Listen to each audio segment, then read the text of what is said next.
আমার মনে হয় কিছু বলার থাকবে না. I would just give him a hug and let him know that I've always missed him. Overall, her personality, the way she talks, everything is like she's 19-20 years old.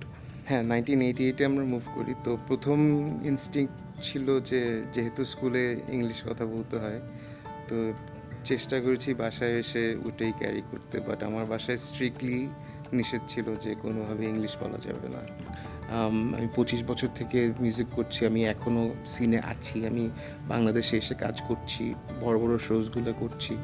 So ওসব দিক দিয়ে চিন্তা করলে I am very happy with where I am, but ওইভাবে স্বীকৃতি I have never gotten an award.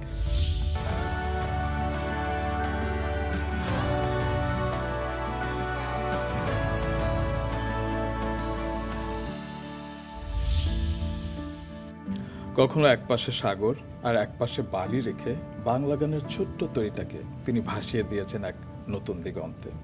কখনো ঝড় বন্যা পেরিয়ে শ্রোতাদের হৃদয়ে প্রশ্ন ছুড়ে দিয়েছেন, তুমি কি সাড়া দেবে? আবার কখনো ভালোবাসা, অভিমান আর না বলা কষ্টকে তিনি এমনভাবে সুরের সাথে বেঁধেছেন যেখানে মানুষ আজও মনে মনে বলে, গাইব না আর কোনো গান তোমায় ছাড়া. শূন্য দশকে সেই FM রেডিও শহর, রাত জাগা ক্যাম্পাস, হেডফোনে হারিয়ে যাওয়া এক প্রজন্মের কাছে তিনি ছিলেন অবধারিত নাম. যে মানুষটা বাংলা গানে শুধু আধুনিকতার ছোঁয়াই আনেননি, তৈরি করেছিলেন এক নতুন সংস্কৃতি যার সুফল আমরা আজও পাচ্ছি. দেশের গণ্ডি পেরিয়ে যিনি নিয়মিত কাজ করে গেছেন আন্তর্জাতিক অঙ্গনে, অথচ এখনও হৃদয়ের গভীর থেকে বলেন বাংলাদেশ তাকে বেঁচে থাকার কারণ দেয়. Dear viewers and listeners, welcome back to behind the fame with RRK. আর আজ আমার বিশেষ অতিথি, বাংলা মডার্ন মিউজিকের এক অনিবার্য অধ্যায়, সুরের ভেতর লুকিয়ে থাকা এক পুরো প্রজন্মের অনুভূতি, Fuad Al Muktadir. Thank you so much. Oh my God, আমার না বিশ্বাস হচ্ছে না, তা ফুয়াদ আল মুক্তাদির আমার সামনে আমার পডকাস্টে. Thank you for having me, Ruman ভাই. আসলে সবাই তো আপনাকে মিউজিশিয়ান হিসেবে জানে, মিউজিশিয়ান আইকন হিসেবে জানে, কিন্তু আপনার মনের বিশালতা আমি পেয়েছি গত 4 ফেব্রুয়ারি, যখন হঠাৎ করে আমার ফেসবুক মেসেঞ্জারে একটা মেসেজ এলো যে your show is brilliant, you are brilliant, এবং আমি আপনার বিগ ফ্যান. তখন আমার মনে হচ্ছিল এটা কি ফেক অ্যাকাউন্ট নাকি. পরে দেখলাম যে না, আপনি আপনার টাইমলাইনেও আমার শো নিয়ে লিখেছেন. মানে আমি কি বলবো, আমি সবার সামনে আপনার প্রতি স্যালিউট জানাতে চাই. Meant every word. খুবই আমি আপনার আসলেই বড় ফ্যান. আর আপনার কথা বলার স্টাইল এবং ডেমিনারটা খুব রিল্যাক্সিং, এটা খুব ভালো লাগে. সেটা কিন্তু আপনারও, এবং আপনার কথা বলার স্টাইল তো আমি দেখি, পাশাপাশি আপনার গানের ভক্ত সবাই, আমি আপনার লেখার ভক্ত, আমি আপনার উইটের ভক্ত, আমি আপনার কি বলবো এই যে স্টাইল স্টেটমেন্টের ভক্ত. এটি আপনি কিভাবে রপ্ত করেছেন, স্টাইল স্টেটমেন্ট? আসলে to tell you the truth, আমি তো when you're overweight you don't have too many options. তো যেই লিমিটেশনস এর মধ্যে I picked out my vibe. That's pretty much it. But মন খারাপের দিনগুলোতে আমি আপনার পোস্ট পড়ে কিন্তু অনেক সময় হাসি, হ্যাঁ, এবং অনেক সময় আমি ইমোশনালও হয়ে যাই.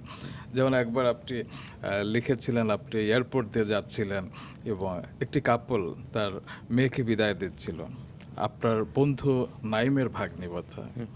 এবং আরেকবার আপনি লিখেছিলেন যে আপনি যখন বাংলাদেশে আসেন, স্টুডিওতে যাওয়ার সময় আপনি দোয়া পড়তে থাকেন, নিজের জন্য না, ফ্যামিলির জন্য না, আপনি যে মোটর সাইকেলে থাকা মানুষদের জন্য দোয়া করেন. তখন আমি না আসলে ফিল করছিলাম আসলেই তো, মানে আপনি মানে আমাদের অনুভূতির জায়গাগুলো এমনভাবে নাড়া দেন, ভাবতে বাধ্য হয়. আপনি নিয়মিত লিখেন না কেন? লিখি না তো, আমি ফেসবুকে যে পোস্ট দিই এটাই আমার লিমিটেশন. আমার ওভাবে আসলে চিন্তা করিনি কখনো লেখার ব্যাপার. তা আপনি এমন এক ধরনের মিউজিশিয়ান, মানে সব ধরনের গানই আসলে আপনাকে আমরা পেয়েছি, সেটা যাত্রাপালা থেকে শুরু করে আপনি ভাষায় লিটের মতো গান করেছেন, আপনি আবার আরেক দিকে হচ্ছে অর্থহীনের গান করেছেন, অসমাপ্ত অ্যালবামের যে হেভি মেটাল ভার্সনগুলো গান করেছেন. তা আপনাকে যদি আমি বলি যে আপনি কোন জনরাতে নিজেকে ফেলতে চান আপনার গানগুলো, আপনি কি বলবেন? এটা খুব টাফ, কারণ আই থিঙ্ক পুরো মিউজিকটাকেই আমি একটা পুরো স্পেকট্রাম হিসাবে পারসিভ করি. সো এবং ওই স্পেকট্রামের প্রত্যেকটা জায়গায় আমার ভালো লাগার কিছু আছে। সো একটা লিসেনার হিসেবে এবং পারফর্মার হিসেবে দুইটাই আমি চেষ্টা করি যে নিজেকে কোনো জনরা দিয়ে না লিমিট করার জন্য। কারণ আপনি একদিকে হচ্ছে গিয়ে ইলেকট্রনিক মিউজিক করেছেন, আপনি Bangla rock, Bangla hip hop, fusion, কি করেন আপনি বাংলা সিনেমাতেও কাজ করেছেন, মানে যেটা থাকে না যে রেগুলার যে মেলোডিয়াস গানগুলো, লাল টিপ সিনেমার বিজিএম করেছিলেন আপনি। তো আসলে সব ধরনের গানই আপনাকে আমরা পেয়েছি, আপনি চেয়েছেন যে সব ধরনের গানই করতে, রাইট? হ্যাঁ, প্রিটি মাচ আমি সব ধরনের গান শুনতে পছন্দ করি এবং পুরো মিউজিকটাকে অ্যাজ এ হোল দেখি। সো আমার সবই করতে ভালো লাগে। আর আম, একটা টাইপের জিনিস করলে তো আসলে বোর্ড হয়ে যাবেন। So, Right, নিজেকেও right. একটু মানে পুরো জীবনটাকে ইন্টারেস্টিং রাখার জন্য একটু সুইচ ওভার করি। এবং আপনার ইন্সপিরেশন এআর রহমান, তিনিও কিন্তু এরকম ডিফারেন্ট ডিফারেন্ট জনরার গান করেছেন। সো তার গানকেও আমরা কোনো বিশেষ জনরায় ফেলতে পারি না। Correct. আপনাকেও সেরকমভাবে আমরা পেয়েছি। ফুয়াদ ভাই, আপনি তো দেশে থাকেন না, আপনাকে সচরাচর পাওয়া যায় না। এবং আমি জানি যে আপনি সেই 38 বছর আগে সপরিবারে আমেরিকা গিয়েছিলেন এবং তখন আপনার বয়স 8 বছর ছিল। আরও শুনেছি যে আপনাকে তখন ফোর্স করা হতো বাসায় যাতে আপনি বাংলাটা ঠিকভাবে চর্চা করেন, একটু শুনি বিস্তারিত। সো হ্যাঁ, 1988-এ আমরা মুভ করি। তো প্রথম ইনস্টিংক্ট ছিল যে যেহেতু স্কুলে ইংলিশ কথা বলতে হয়, তো চেষ্টা করেছি বাসায় এসে ওটাই ক্যারি করতে। বাট আমার বাসায় স্ট্রিক্টলি নিষেধ ছিল যে কোনোভাবে ইংলিশ বলা যাবে না। বাহ বাহ। আমার ভাইরা, আমার প্যারেন্টস, ওনারা খুব ভেরি স্কেয়ার্ড যে দেখা যাবে যে বাংলা ভুলে গেছি। So I mean very thankful for that. Right right. কারণ আপনি যদি সেখানে পুরোপুরি আমেরিকান হয়ে যেতেন, আমরা আপনাকে পেতাম না আসলে বাংলা গান। Right. আপনি নাকি 11 বছর বয়সে বাংলা গান, বাংলা ব্যান্ড গানের প্রতি আকৃষ্ট হয়েছিলেন, কারণ আপনার কোনো আত্মীয় আপনাকে Miles, Souls, LRB, Feelings, feedback এই ধরনের ব্যান্ডের গানের সাথে আপনাকে অ্যাটাচ করেছিল। সত্যি? ভাই, আপনি এত কিছু কিভাবে জানেন? কারণ আমরা আপনার ভক্ত। অ্যামেজিং।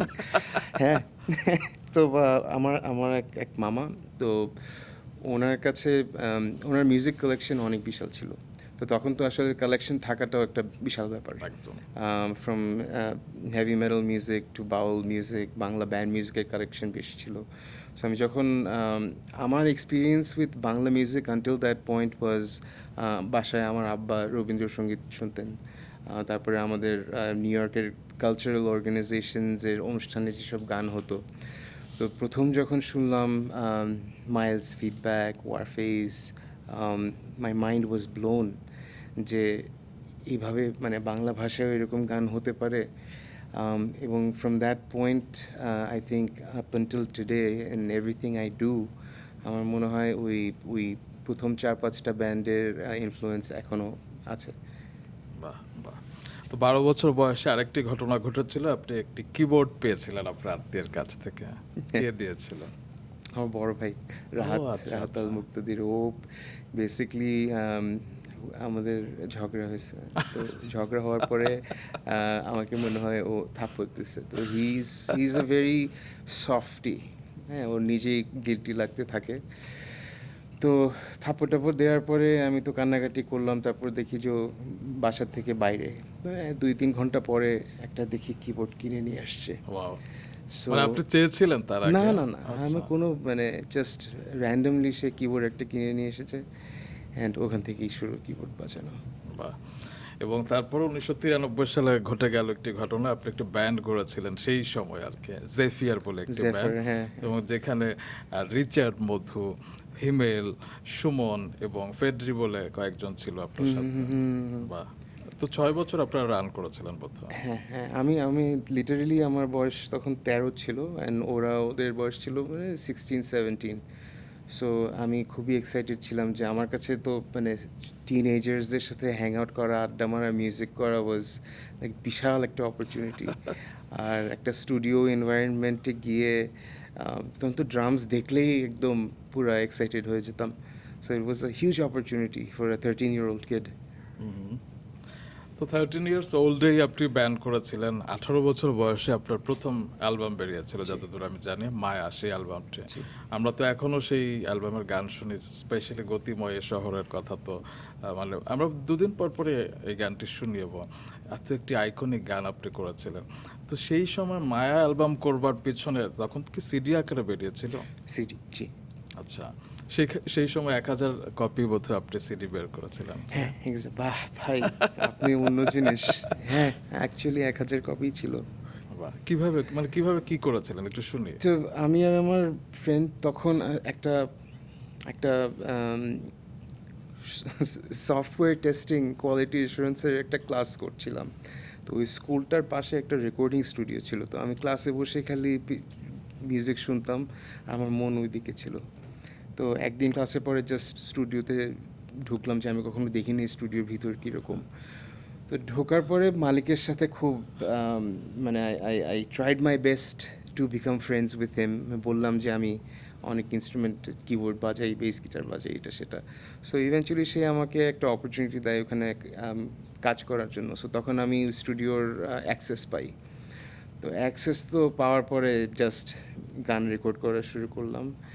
তখন তো কোনো লেবেল ছিল না, কিছু ছিল না। তখন নিউ ইয়র্কে আমার যত বন্ধুরা আছে যারা মিউজিক করে, সবাইকে বললাম যে আমি তো একটা মিক্স অ্যালবাম করছি, তোরা যদি কেউ গান করতে চাস তাহলে আমার সাথে গান দিতে পারিস, কিন্তু স্টুডিওর খরচ তোদের নিজেদের দিতে হবে। হ্যাঁ, so I made them pay for it, ওদের নিজেদের গানগুলি, এন্ড আমি প্রডিউস করেছি। তখন নিউ ইয়র্কে একটা জ্যাকসনের একটা দোকান ছিল যে সিডি ক্যাসেট বিক্রি করতো, মুক্তধারা। আমরা জাস্ট 1000 কপি প্রিন্ট করে গিয়ে ওনাকে দিয়ে আসছি যে আপনারা এটা সেল করেন। পরে মনে হয় আর ওখানে যাওয়াও হয় নাই কোনো ফাইন্যান্সিয়াল কোনো ডিলিংস করার জন্য। আমরা যে মানুষ নিচ্ছে এটাতেই অনেক খুশি ছিলাম। সো সেই অ্যালবামগুলো somehow made it to Dhaka, এবং the rest is history. Rest is history. এবং এতই হিস্ট্রি হলো, মায়া 1-এর পর মায়া 2 এলো, এবং তারপর তো আসলে এরপরে একটু যদি আমি জাম্প করি, আপনি বাংলাদেশেও চলে এসেছিলেন এবং 9 বছর আপনি বাংলাদেশে ছিলেন। তো সেইখানে তো আপনার সেটেল জীবন ছিল, সব কিছু ছিল। বাংলাদেশে আসবার পেছনে নিশ্চয় কথা শুনতে হয়েছিল পরিবার থেকে। অ্যাবসলিউটলি। আমার আম্মা, আমার বড় দুই ভাই, ওদের তো সাধারণত যারা বাংলাদেশ থেকে চলে যায় সবার তো একটা স্টোরি থাকে, অনেকের কিছু ট্রমা থাকে, অনেকের দেশের প্রতি অভিমান থাকে, অনেক কিছু। তো আমার সিচুয়েশনটা kind of like that. So এত বছর পরে বাচ্চাদেরকে বাইরে বড় হওয়ার পরে ছোটো ছেলে বলতেছে সে বাংলাদেশে চলে যাবে, এটা তার জন্য বিশাল একটা ধাক্কা ছিল, খুবই সে ওটা নিয়ে খুব ট্রমাটাইজ ছিল। আর আমার বড় দুই ভাইয়ের মধ্যে দুইজন একদম দুই opposite end of the spectrum. আমার বড় ভাই হচ্ছে অ্যালার্মিস্ট, সব কিছুতে সে একদম ইন্টেন্সিটি এখানে। হ্যাঁ, মানে একদম বড় একদম বড়। হ্যাঁ, আপনার থেকে 10 বছর বড় রাহাত ভাইয়া। সে সব কিছু নিয়ে ইন্টেন্স, তার কথাবার্তা ইন্টেন্স, সবসময় সে একদম 100-এ থাকে। তো সে খুবই আপসেট, সে আমাকে কত কিছু বলছে, বাংলাদেশে তোমার এই হবে, সেই হবে, ম্যালেরিয়া হবে, ডেঙ্গি হবে, তোমাকে গুম করে ফেলবে, কিডন্যাপ করবে, মানে তার কোনো শেষ নাই ওয়ার্নিংয়ের। তারপরে ইভেন মনে হয় লাস্টে সে মানে in a child like attempt সে আমার পাসপোর্টও লুকায় ফেলার চেষ্টা করছে, অ্যাজ এফ যে পাসপোর্ট লুকায় ফেললে আমি যাবো না। অন দ্য আদার সাইড আমার মেজো ভাই নিকি, হি আন্ডারস্ট্যান্ডস যে আসলে মানুষের কিছু সময় just they need to hear something specific, একটু উৎসাহ লাগে। তো সে ডেফিনেটলি অনেক নিজেও নার্ভাস ছিল, কিন্তু সে আমি আসার কিছুদিন আগে আমাকে মানে ডেকে বলছে যে you know if this is your journey, if you have to do this, তুমি যাও, গিয়ে করো। খালি যেহেতু তুমি কখনো আমার কাছে কিছু চাও না, কাছে থাকলে তো বুঝতে পারি যে এটা দরকার বা ওটা দরকার। তো এত দূরে থাকবা, এটাই আমার টেনশন যে আমরা তো কিছু বুঝবো না যে তো কখন তোমার কিছুই দরকার হচ্ছে না হচ্ছে। আর আমার আম্মার ব্যাপারটা হচ্ছে গিয়ে, and I really admire this about her, উনি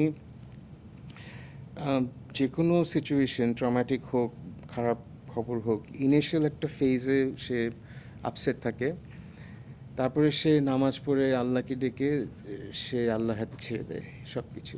অ্যান্ড ওই পয়েন্টের পরে সে কমপ্লিটলি একদম স্ট্রেস ফ্রি থাকে। সো ওটাই হয়েছে যে ইনিশিয়ালি আপসেট ছিল, তারপরে সে আল্লাহর হাতে ছেড়ে দিয়েছে, যা হওয়ার হবে।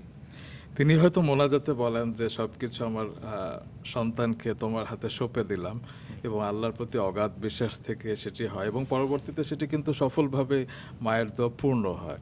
এবং সেটি হয়েছিল, একটি মজার ঘটনা আছে, আপনাকে নর্থ সাউথ ইউনিভার্সিটি থেকে ইনভাইট করেছিল, আপনি ফোন করেছিলেন মাকে, কি হয়েছিল একটু শুনি। সো ওটার একটু ব্যাক স্টোরি বলি। আমি I M A college drop out, university drop out. I Okay. Dropped out in my third year. So drop out যখন মানে বাসায় যখন বললাম যে আমি মনে হয় না আমার পক্ষে সম্ভব, তো অবভিয়াসলি এটা নিয়ে বিশাল অনেক গ্যাঞ্জাম হলো। তো আমার বাসায় আমি ছাড়া আমার বড় দুই ভাই, আমার আম্মা আব্বা সবাই at least masters degree holders. So এটা আমার আম্মার জন্য অবভিয়াসলি আরেকটা ট্রমা ছিল। তো লাস্টলি সে মানে একটা কথা যেটা রেজোনেট করেছে আমার মধ্যে, যে ঝগড়ার মধ্যেই বলেছে যে তুমি তো কখনো শিক্ষিত সমাজে চলতে পারবে না, মানে শিক্ষিত সমাজে মাথা উঁচু করে চলতে পারবে না। সো ঢাকায় এসে কিছু মেবি 1 বছর 1.5 বছর থাকার পরে তখন I was at the peak of my success for that time. তো একজন এনএসইউর একজন আর্কিটেকচার ডিপার্টমেন্টের প্রফেসর ফাওয়াজ রব, তো উনি রিচ আউট করলো আমার কাছে যে ওনার আসলে এটা মিউজিক নিয়েও ছিল না, এটা it was about how architecture, music, art, everything plays together. And so এটার জন্য এনএসসিতে উনি আমাকে গেস্ট লেকচারার হিসেবে একদিন ইনভাইট করলেন। Wow, wow. তো it was a very fulfilling moment, because আমি যাওয়ার আগে আমার আম্মাকে ফোন করছি, আম্মা গেস হোয়াট, তুমি তো বলছিলে আমি শিক্ষিত সমাজে চলতে পারবো না, আমি তো এনএসসি তো লেকচার দিতে যাচ্ছি। শিক্ষিত সমাজে আমাকে শিক্ষিত- ডেকেছে। হ্যাঁ, উল্টা আমাকে নিয়ে যাচ্ছে লেকচার দেওয়ার জন্য। বাহ। So it was very fulfilling. অবশ্যই, অবশ্যই। এবং মা নিশ্চয়ই এখন যদি আমাদের পডকাস্টটা দেখে থাকে, নিশ্চয়ই প্রাউড ফিল করছে, এবং আপনাদের সন্তান, আপনার সন্তান আমাদের খুব প্রিয় একটি মানুষ এবং খুব ভালোবাসার মানুষ। কারণ আপনার এত এত অসংখ্য জনপ্রিয় গান রয়েছে। আমি যদি ভ্যারিয়েশন 25-এর কথাই ধরি অ্যালবামটা, তারপরে 25.2 হলো, আবার হয়েছিল নেসক্যাফে কেনার সাথে সাথে একটা সিডি দিতে, এবং সেখানেও আপনার গান। তো অসংখ্য গান রয়েছে, অসংখ্য স্মৃতি রয়েছে। আমি যদি দু একটার স্মৃতি জানতে চাই, যেমন নিটোল পায়, এই গানের একটু ব্যাক স্টোরিটা আমাদেরকে বলেন না। সো আই মিন তখন আমার ওয়ার্ক প্রসেসটা ছিল, আমি আগে না জাস্ট মিউজিকটা বানায় ফেলতাম, পুরা গানের একটা মিউজিক বানায় সিডি প্রিন্ট করে আমি গাড়িতে খালি শুনতাম আর চিন্তা করতাম যে এটার উপর কী সুর দেওয়া যায়, কী করা যায়। So randomly I think new জার্সিতে একটা হাইওয়েতে গাড়ি চালাচ্ছি অ্যান্ড গুনগুন করে সুর দেওয়ার চেষ্টা করছি। তখন আই জাস্ট স্টার্টেড সিঙ্গিং নিটোল পায়, এস ডি বর্মনের গান, মীরা দেব বর্মনের লেখা। সো ওটা তখন মনে হচ্ছে যে এটা তো বেশ ভালোই যাচ্ছে এই ট্র্যাকের সাথে। তো তখন আমার খুব ক্লোজ বন্ধু, ছোটোবেলার বন্ধু রাজীব রহমান, ও is the producer of Stoic Bliss. তো আমরা তখন একই স্টুডিওতে কাজ করতাম, এবং আমার ম্যাক্সিমাম ওই সময়কার গানের লিরিক্সও লিখতো। আচ্ছা। তো ওকে বললাম যে এইরকম সুর, তো মানে পুরা গানটা করতে চাইনি, so I road a song ওটার আগে পিছে। তো ওকে বললাম যে তুই লিরিকটা লেখ, খুব সুন্দর একটা লিরিক লিখলো, মন ভাবে তারে এই মেঘলা দিনে। তো কেন জানি আমার ভয়েস দেওয়ার সময় খুব লেজি লাগছিল। আমি বলছি, দোস্ত প্রথম 2টা গান তুই জাস্ট একটু গায়ে দে, হ্যাঁ শুরু করায় দে, তারপরে বাকিটা দেখবো। তো ও গাওয়ার পরে তো আমার খুব ভালো লাগলো, তখন বললাম যে আচ্ছা ঠিক আছে, আমরা এটা দুজনেই গাই। And this somehow it just গানটা as a matter of fact expect করি নাই যে এভাবে রেজোনেট করবে, as a matter of fact for to an entire generation, right, যে ওরা এই গানটা ফুয়াদের গান হিসাবে জানে, ব্যাক সচিন দেব বর্মনের ব্যাপারটা ওরা জানেই না, but we had no idea. এবং even until the last show, গত সপ্তাহেও যে শোটা করলাম, মানে জাস্ট মন ভাবে তারে শুরু করলেই মানুষের পুরো চেঞ্জ হয়ে যায়। It's such a blessing. বাহ। আপনার কি কোনো অনুমতি নিতে হয়েছিল এই কয়েকটা লাইন ব্যবহারের জন্য? সো ওই সময় আসলে আমরা we got away with criminal activity basically, literally. তখন বাংলাদেশেরও ওরকম কোনো স্ট্রাকচার ছিল না, যে গান খুশিভাবে করে ফেলতো। এটা তো ইন্ডিয়ার গান, তো ওনার মানে তখন to early 2000s it wasn't structured there as well. Okay, So we were able to get away with a lot of Wow. these things Wow. without any permission. তাতে কিন্তু মিউজিক লাভারদের জন্য একটু লাভই হয়েছে আসলে। আমাদেরও আমরা লাভ হয়েছে যেটা না, আমরা একটা ডিফারেন্ট গান পেলাম আর কি। একটি গানের তো নানান ফর্ম হতেই পারে আসলে। যাই হোক, তো শ্যামা মেয়েটাকে শ্যামা মেয়েটাকে আসলে এটা আই থিঙ্ক মীরাদেব বর্মন সবচেয়ে ভালো বলতে পারবে। আমি অনেক চিন্তা কিন্তু করেছি আপনার ব্যাপারটা কাছে? নিয়ে যে এটার পিছনে কি কোনো মানে ইজ এটা there's a deep philosophy behind the lyric, নাকি এটা হয়তো একটা ফিল্মের জন্য করা এবং জাস্ট ওই সিচুয়েশনটা নিয়ে লিরিকটা লেখা। বাট একটা সময় ছিল মানে এক্স ফ্যাক্টর একটা নাটক যখন প্রচার হলো, তোর জন্য আমি বন্য, এই গানটা এত জনপ্রিয় হলো এবং তার আগে তো বন্য বেরিয়েছিল অ্যালবামে, জঙ্গলি বেরিয়েছিল, তার দুষ্টু নাম্বার বেরিয়েছিল। আমার প্রশ্ন হচ্ছে কি সেই সময় কি আপনি খুব ওয়াইল্ড ছিলেন, মানে কি বন্য জঙ্গলি দুষ্টু ওয়াই? মানে বুঝছেন তো, মানে আর্লি 20s এ সবার মানে you have hormones rushing through your veins and in your system. আরেকটা যেটা ছিল যে আমি যেহেতু বাংলাদেশে থাকতাম না, জি, এই বাংলাদেশের যেসব কালচারাল লিমিটেশনসগুলো lot of this didn't apply to me. হ্যাঁ, আমার ওসব নিয়ে চিন্তা করতে হয়নি তখন। বাংলাদেশে এইরকম লিরিকের গান বা এরকম pushing that boundary of what is considered decent in music, I think I was able to do it because আমি দেশে থাকতাম না এবং ওই ব্যাপার নিয়ে আমার চিন্তাও করতে হয়নি। and like I said, we got away with everything. তবে দেশে থাকলে এবং এই সময় যদি আপনি গানগুলো করতেন তখন হয়তো অনেক ধরনের কি বলবো ক্রিটিসিজম, অনেক কিছু হয়তো উটকো অনেক কিছু চলে আসতো। হ্যাঁ, অ্যাবসলিউটলি অ্যাবসলিউটলি। তার মানে আপনার সময়টা ভালো ছিল, আপনার পক্ষে গিয়েছিল। Right time at the right place, Exactly. Doing the right things. এবং সেই কারণে কিন্তু শুধু আপনি না, আপনি কখনো নিজেকে নিয়ে ভাবেননি, আপনার মাধ্যমে অনেক শিল্পীর আসলে একটা ক্যারিয়ার হয়েছে কিংবা তারা একটা জায়গা পেয়েছে। যেমন অনেকেই বলে, কণা বলে, রিফিন রুমি বলে, এবং আরও তো অনেকে আছে, যেমন মিলার ক্যারিয়ারটা রিডিফাইন্ড হওয়ার পিছনে তো আপনার ভূমিকা আছে। সুমন আনিলার গান রয়েছে, মিনার আছে, তপু আছে, এরকম অনেকের পেছনে আসলে আপনার একটা ব্যাকিং ছিল আর কি। আমরা একটু গাইব না আর কোনো গান, এই গানটার একটু নেপথ্যের ঘটনাটা যদি একটু শুনি। গাইবোনার সুমন আনিলার অ্যালবামটার গানটার গীতিকার সুরকার ছিলেন তপু। সো গানটা আমরা করার পরে সুমন ভাই শুনে বললেন যে ওনার খুব মানে হি লাভ দ্য সং এবং অ্যালবামের প্রথম গান এটাই হতে হবে। তো যেহেতু অ্যালবামের প্রথম গান এটা হতে হবে, তো আমরা কালেকটিভলি ডিসিশন নিলাম যে তাহলে তো সুমন ভাইয়ের ভয়েস থাকতে হবে, because it's the duet album. তো সুমন ভাই তখন ওয়েট, আমি আমি আমি দেখতেছি বিষয়টা। তো উনি তখন সাথে সাথে ওই গাইবোনার লাইনটা লিখে সুর করলেন এবং এই জিনিসটা কমপ্লিটলি মানে কোনো প্ল্যানিংয়ের মধ্যে ছিল না। এই চারটা লাইন, এই দুইটা লাইন, গানটা অ্যাকচুয়ালি পুরো রেকর্ড করার পরে উনি বসে জিনিসটা বানায় অ্যাড করলেন এবং মানে somehow it became the most magical part of the song. এগুলি আসলে বলা যায় না।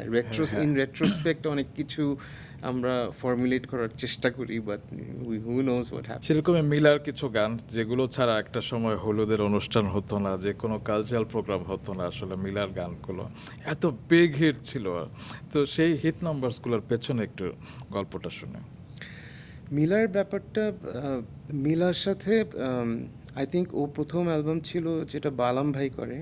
তো ওর অ্যালবামটা বের হওয়ার পরে আমি ওকে রিচ আউট করলাম আমেরিকা থেকে যে আমার একটা মিক্স অ্যালবামে তুমি গান গাও। তো তখন আমরা শুকনো পাতার একটা গান ওটা করলাম। সো ওর সাথে দেখলাম যে আমার মিউজিক্যাল কেমিস্ট্রি খুব ভালো স্টুডিওতে। তারপরে আমি বাংলাদেশে মুভ করলাম। তারপর তো শি ওয়াজ ভেরি অ্যাডামেন্ট যে না, ওর অ্যালবাম করতে হবে। তো সামহাও তখন জি সিরিজের ওনার যিনি ছিলেন উনিও আমাকে প্রজেক্টটা দিলেন যে ঠিক আছে আপনি ওর অ্যালবামটাই প্রডিউস করেন। আমার মনে হয় it's a combination of everything. Shahan Kobondho maximum গানগুলোর লিরিসিস্ট ছিলেন এবং আমরা রাত্রেবেলা কাজ শুরু করতাম, মেবি 9টা থেকে ভোর পর্যন্ত কাজ করতাম। সো ওই কম্বিনেশন, ওই এনার্জি ওয়াজ অ্যামেজিং।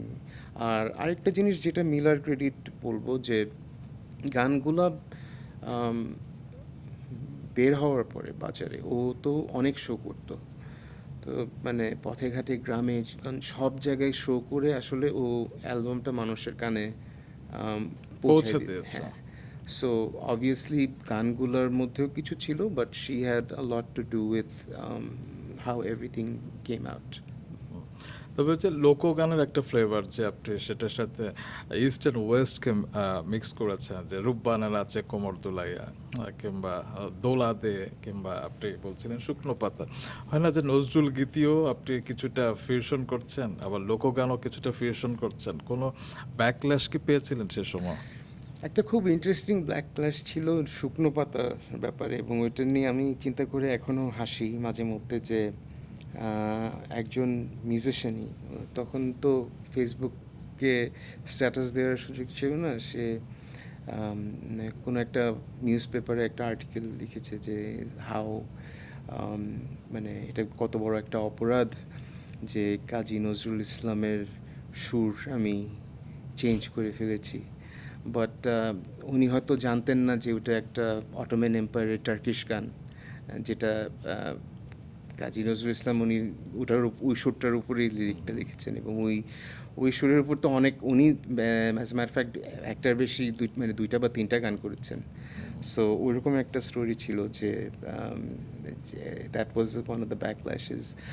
আর রূপবান যাত্রাপালার কথা আরেকটা ফানি স্টোরি আছে। ওই গানটা আমি ট্র্যাকটা বানিয়েছিলাম একটি গন্ধমের লাগিয়া একটা গান আছে না, ওই গানটা রিমেক করার জন্য। সো ততদিনে তো আমি বাংলাদেশে চলে এসেছি, তখন পারমিশন নেওয়ার একটা ব্যাপার, একটা সিস্টেম চালু হচ্ছে। তো আমরা লেবেলের থ্রুতে ওনার কাছে খবর পাঠিয়েছিলাম যে আমরা গানটা করতে চাই। তো উনি খুব এমনভাবে রিপ্লাই দিয়েছেন, আমি আপনাকে এখন অনেরে বলতে পারবো না, but it was very funny, but bottom line was no.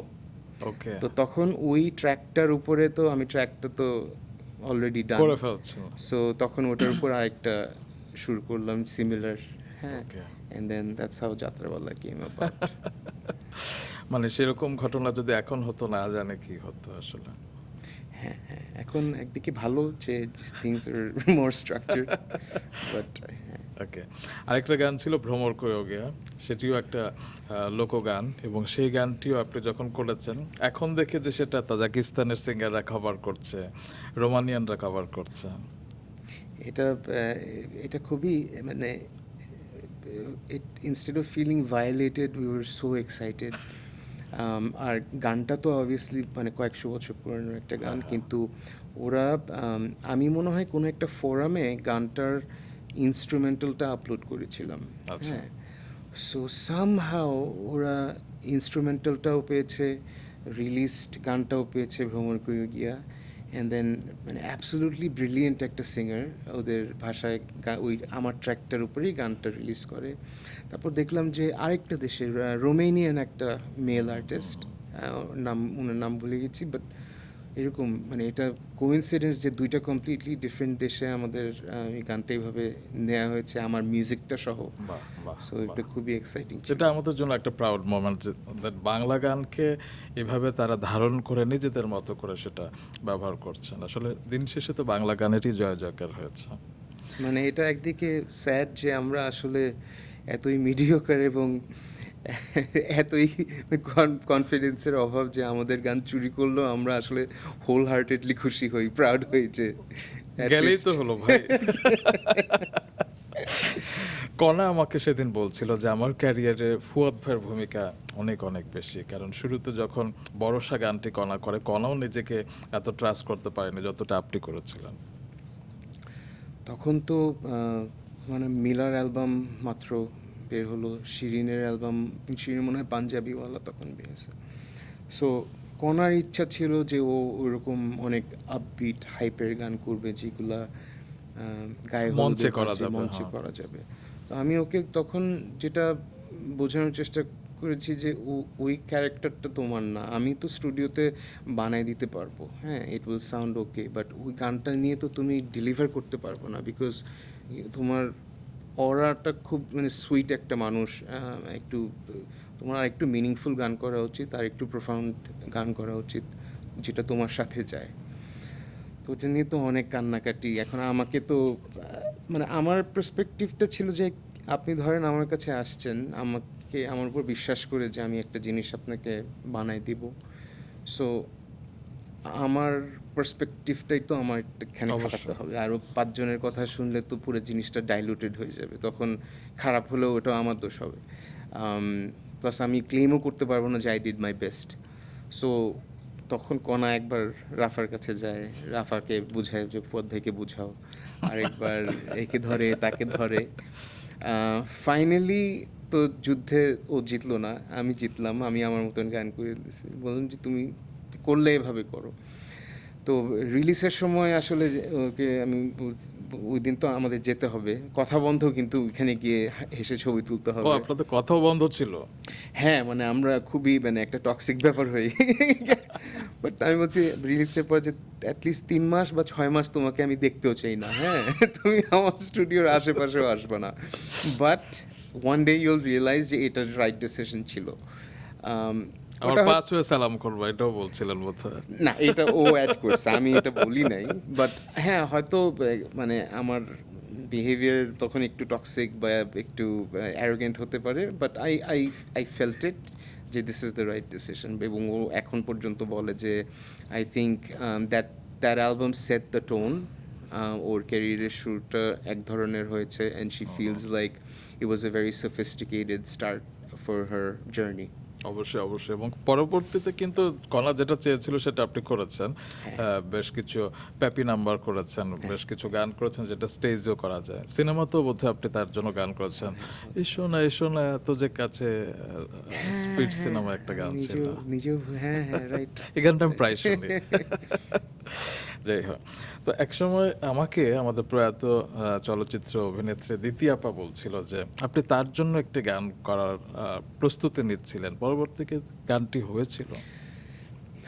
তো যেহেতু আপনি বললেন দ্বিতীয় আন্টির ব্যাপারে, আমি আসলে একটা কমপ্লিট শোই করতে পারবো। একটা জিনিস যেটা বলতে চাই যে আমি দেশে যখন মুভ করেছি, উনি লিটারালি আমার প্রক্সি মাদার ছিলেন। হ্যাঁ, সো আমার বাংলাদেশে এসে সেটেল করার পিছনে ওনার বিশাল একটা সাপোর্ট ছিল। মানে আমার লিটারালি আমার বাসার জন্য গিয়ে প্লেট চামচ কেনার থেকে শুরু করে like she took me everywhere. So ওনার তো গান গাওয়ার খুব শখ ছিল। তো আমি জানি না, আমরা একটা গান মনে হয় মৌলিক গান করা হয়নি, কিন্তু উনি 8টা গান কোথা থেকে কোনো না কোনো জায়গা থেকে বানায় নিয়ে আসছিল। সো আমি তখন 8টা গানের মিউজিক ফেলে দিয়ে আমি নতুন করে মিউজিক করে ওনাকে মিক্স করে দিয়েছি। পরে ওটা কেন রিলিজ হয় নাই ওটা আসলে আমি জানি না। ওটা অনেক বছর মানে উনি নিজের গাড়িতেই মনে হয় শুনতেন, বা ইট ডিডন্ট রিয়েলি। সেই গাড়িতে বোধহয় একবার আমি গানটা শুনেছিলাম আর কি। হতে পারে। নুসরাত ফারিয়ার নেক্সট সিঙ্গেলও তো বোধহয় আপনার করা। হ্যাঁ। ওয়াও, কবে পাচ্ছি আমরা গানটি? খুবই সুন, মেবি 2-3 দিনের মধ্যে বের হবে। আমরা ভিডিওটা শ্যুট করলাম গানটার, আমি আর স্যানজয় একসাথে প্রডিউস করেছি। এবং ভিডিওতে আমি ছিলাম এই প্রথম এইরকম একটা ভিডিওতে, আমি completely out of place, wow, very awkwardly. কোথায় হচ্ছে এটা? বাংলাদেশে? বাংলাদেশে এফডিসিতে? না, এটা মনে হয় 9.5 হয়েছে। Okay okay. বাট সেট আপটা completely was very filmy and what not, very out of the ordinary আমার জন্য। আমরা দেখার অপেক্ষায় থাকলাম। তবে একটা বিষয় খেয়াল করেছি, আপনি শুধু নিজের জন্য না, আপনি মৌলিক গানের সিঙ্গারদের জন্য না, আপনি ব্যান্ডের সাথেও কাজ করেছেন অনেক, যেটা অর্থহীনে আমরা দেখেছি, শূন্যে দেখেছি, নেমেসিস, আর কি সাবকনশিয়াস, এরকম আরও অনেক ব্যান্ডের সাথে আপনি কাজ করেছেন। তো সেখানে অভিজ্ঞতা কেমন হয়েছে? অর্থহীনের যে অ্যালবামটা অসমাপ্ত ওটা টুতেও তো ছিলেন? জি, অসমাপ্ত টুতেও তো ছিলেন? টুতে ছিলাম না, অসমাপ্ত প্রথমটা আমার করা, মানে আমার প্রডিউস করা, কো প্রডিউসার হিসেবে ছিলাম এবং কিবোর্ড বাজিয়েছি। I think it was one of the best times আমার জীবনে, বিকজ ওই বাসাটা একটা মানে এক্সপ্লোসিভ এনার্জি ছিল। ওই 3টা স্টুডিও ছিল ওই বাসায়। আমি আর সুমন ভাই একটা 2600 স্কোয়ার ফিটের বাসা শেয়ার করে থাকতাম। He was my roommate, apartment mate for almost 3 years। এবং রাফা মানে অনেক এখনকার যারা অনেক বিজি মিউজিশিয়ানস প্রডিউসার সবাই ওখানে এসে ওখানেই থাকতো, ওখানেই মানে তাদের বড় হওয়া, এবং ওইখানে আমরা ওই অ্যালবামগুলি করি। ওয়াজ মানে অ্যামেজিং। এতগুলি একটা ব্যান্ডের সাথে কাজ করা আসলে অন্যরকম একটা energy, because there so much creative input, এবং একটা ব্যান্ডে তো নিজস্ব সাউন্ড থাকে, তো ওই সাউন্ডটা আসলে আরেকটা প্রডিউসার বাইরে থেকে এসে একটু আউট অফ দ্য বক্স চিন্তা করে অন্য একটা জায়গায় নিতে পারে। সো এই প্রসেসটাও খুবই এক্সাইটিং। অবশ্যই। এবং আরেকটা গানের কথা না বললেই নয়, আপনি যদি এখন গান ছেড়ে দেন কিংবা কখনো যদি পৃথিবীতেও না থাকেন, মানে এই গানটি দিয়ে আপনাকে স্মরণ করবে সবাই, কারণ ক্রিকেট বিশ্বকে আপনি কাঁপিয়ে দিয়েছিলেন 4 ছক্কা হই হয়ে। এই গানটির জন্য নিশ্চয়ই এখনো প্রশংসা পান। যত গালি তত তালি। So, গালিও পেয়েছেন? হ্যাঁ হ্যাঁ, মানে এইটার এই গানটা বের হওয়ার পরে আই থিঙ্ক এত তাড়াতাড়ি ব্লো আপ করেছে জিনিসটা, বিকজ এটা মনে হয় কয়েকশোটা খালি ফ্ল্যাশ মব ছিল with universities all over the world. হ্যাঁ, এবং এটা বিশাল একটা ব্যাপার ছিল। সো তখন ইনিশিয়ালি অনেক নেগেটিভ ক্রিটিসিজম ছিল যে গানটার মধ্যে বাংলাদেশি কালচার কিছু নাই, এবং I was extremely sensitive to this brutal criticism. আমার মনে আছে যে আমি like I was deactivated my self from Facebook for almost couple of weeks, যে জাস্ট বিকজ আমি I couldn't deal with it. But just like এটা একটা জিনিস মানে সবসময় দেখেছি যে যেসব গান ইভেনচুয়ালি সবচেয়ে বিগেস্ট হয়, ওগুলার বের হওয়ার সাথে সাথে ক্রিটিসিজমও ওই লেভেলের থাকে। সো এখন কোনো কিছু নিয়ে এভাবে ব্রুটালি ক্রিটিসাইজ হলে একদিকে খুশি হই যে ওকে maybe this is getting somewhere. হ্যাঁ, কিছুদিন আগে এআর রহমানকেও দেখলাম যে ক্রিটিসিজম করা হয়েছে, পরবর্তীতে দেখা গেল যে সেই বিষয়টাও কিছুটা মিথ্যা প্রমাণিত হয়েছে, কারণ যে কাজী নজরুল ইসলামের গান নিয়ে তিনি করেছিলেন বোধহয়। আচ্ছা, যাই হোক, আপনি যখন বাংলাদেশে ক্যারিয়ার করতে এসেছিলেন 9 বছর ছিলেন, পরবর্তীতে আবার চলে গেলেন, এবং কেন গিয়েছিলেন শেষ সময় সেটা শুনে? কয়েকটা ডিফারেন্ট রিজন ছিল। তো একটা হলো গিয়ে যে আমার ক্যারিয়ারে আমার মনে হয়েছে যে তখন আমি একটা জায়গায় কাইন্ড অফ স্টাক, আর কোথাও কোনো দিকে যাওয়ার জায়গা নেই। এবং এটা আমি বলছি না যে এই পার্সপেক্টিভ থেকে যে আমি একদম সবচেয়ে টপ পয়েন্টে চলে গিয়েছি, বাট এমন একটা জায়গায় আটকে গিয়েছি যে আসলে I didn't know what to do next. তারপরে আমার বাসার থেকে খুব প্রেশার ছিল। আমার বড় ভাই, আমাদের ফ্যামিলি বিজনেসটা এক্সপ্যানশন হচ্ছে, তখন হি রিয়েলি ওয়ান্টেড সামওয়ান ওকে একটু অ্যাসিস্ট করার জন্য। তারপরে বাংলাদেশের হেলথ কেয়ার সিস্টেম, তখন আমি আমার ওয়াইফ মানে হেলথ কেয়ার রিলেটেড নেগলিজেন্সের কারণে we had a few miscarriages. So সব কিছু মিলে we decided to go back. কিন্তু সেখানে শূন্য থেকে শুরু করতে হয়নি আপনাকে, কারণ লস অ্যাঞ্জেলসে তো আপনার সেভাবে মিউজিক্যাল ক্যারিয়ার ছিল না তখন। সো লস অ্যাঞ্জেলেসে আমি অনেক পরে গিয়েছি। আমরা তখন প্রথমে went back to the east coast, যেখানে আমার বড় হওয়া। একটা বিশাল এক্সিস্টেন্সিয়াল ক্রাইসিস হয়, মানে এটা আমি মনে করি যে অনেকেরই দেখেছি যে আসলে আমি কে, আমি what M I suppose to do. আমি অনেক লাকি ছিলাম যে আমার ফ্যামিলি থেকে অনেক মানে লেভেলের সাপোর্ট আমি পেয়েছি। I didn't have to struggle in any way. হ্যাঁ, আমি মানে একটা কমপ্লিট রেডিমেড বিজনেস হাতে পেয়েছি, যেটা ওয়াজ রানিং ফর 10 years। ওইসব দিক দিয়ে খুবই ব্লেসড ছিলাম। কিন্তু এই যে এই এক্সিস্টেন্সিয়াল ক্রাইসিসটা, যে মানে আমি কে আসলে, আমি যদি মিউজিক না করি then who am I am not meant to be a healthcare administrator or একটা হসপিটালের সিইও। বাট এই জিনিসটা খুবই টাফ ছিল। আর আরেকটা জিনিস মনে করি যে আই থিঙ্ক একটা সার্টেন এজ পর্যন্ত making friends is much easier. অনেক স্বার্থেরও ব্যাপার থাকে না।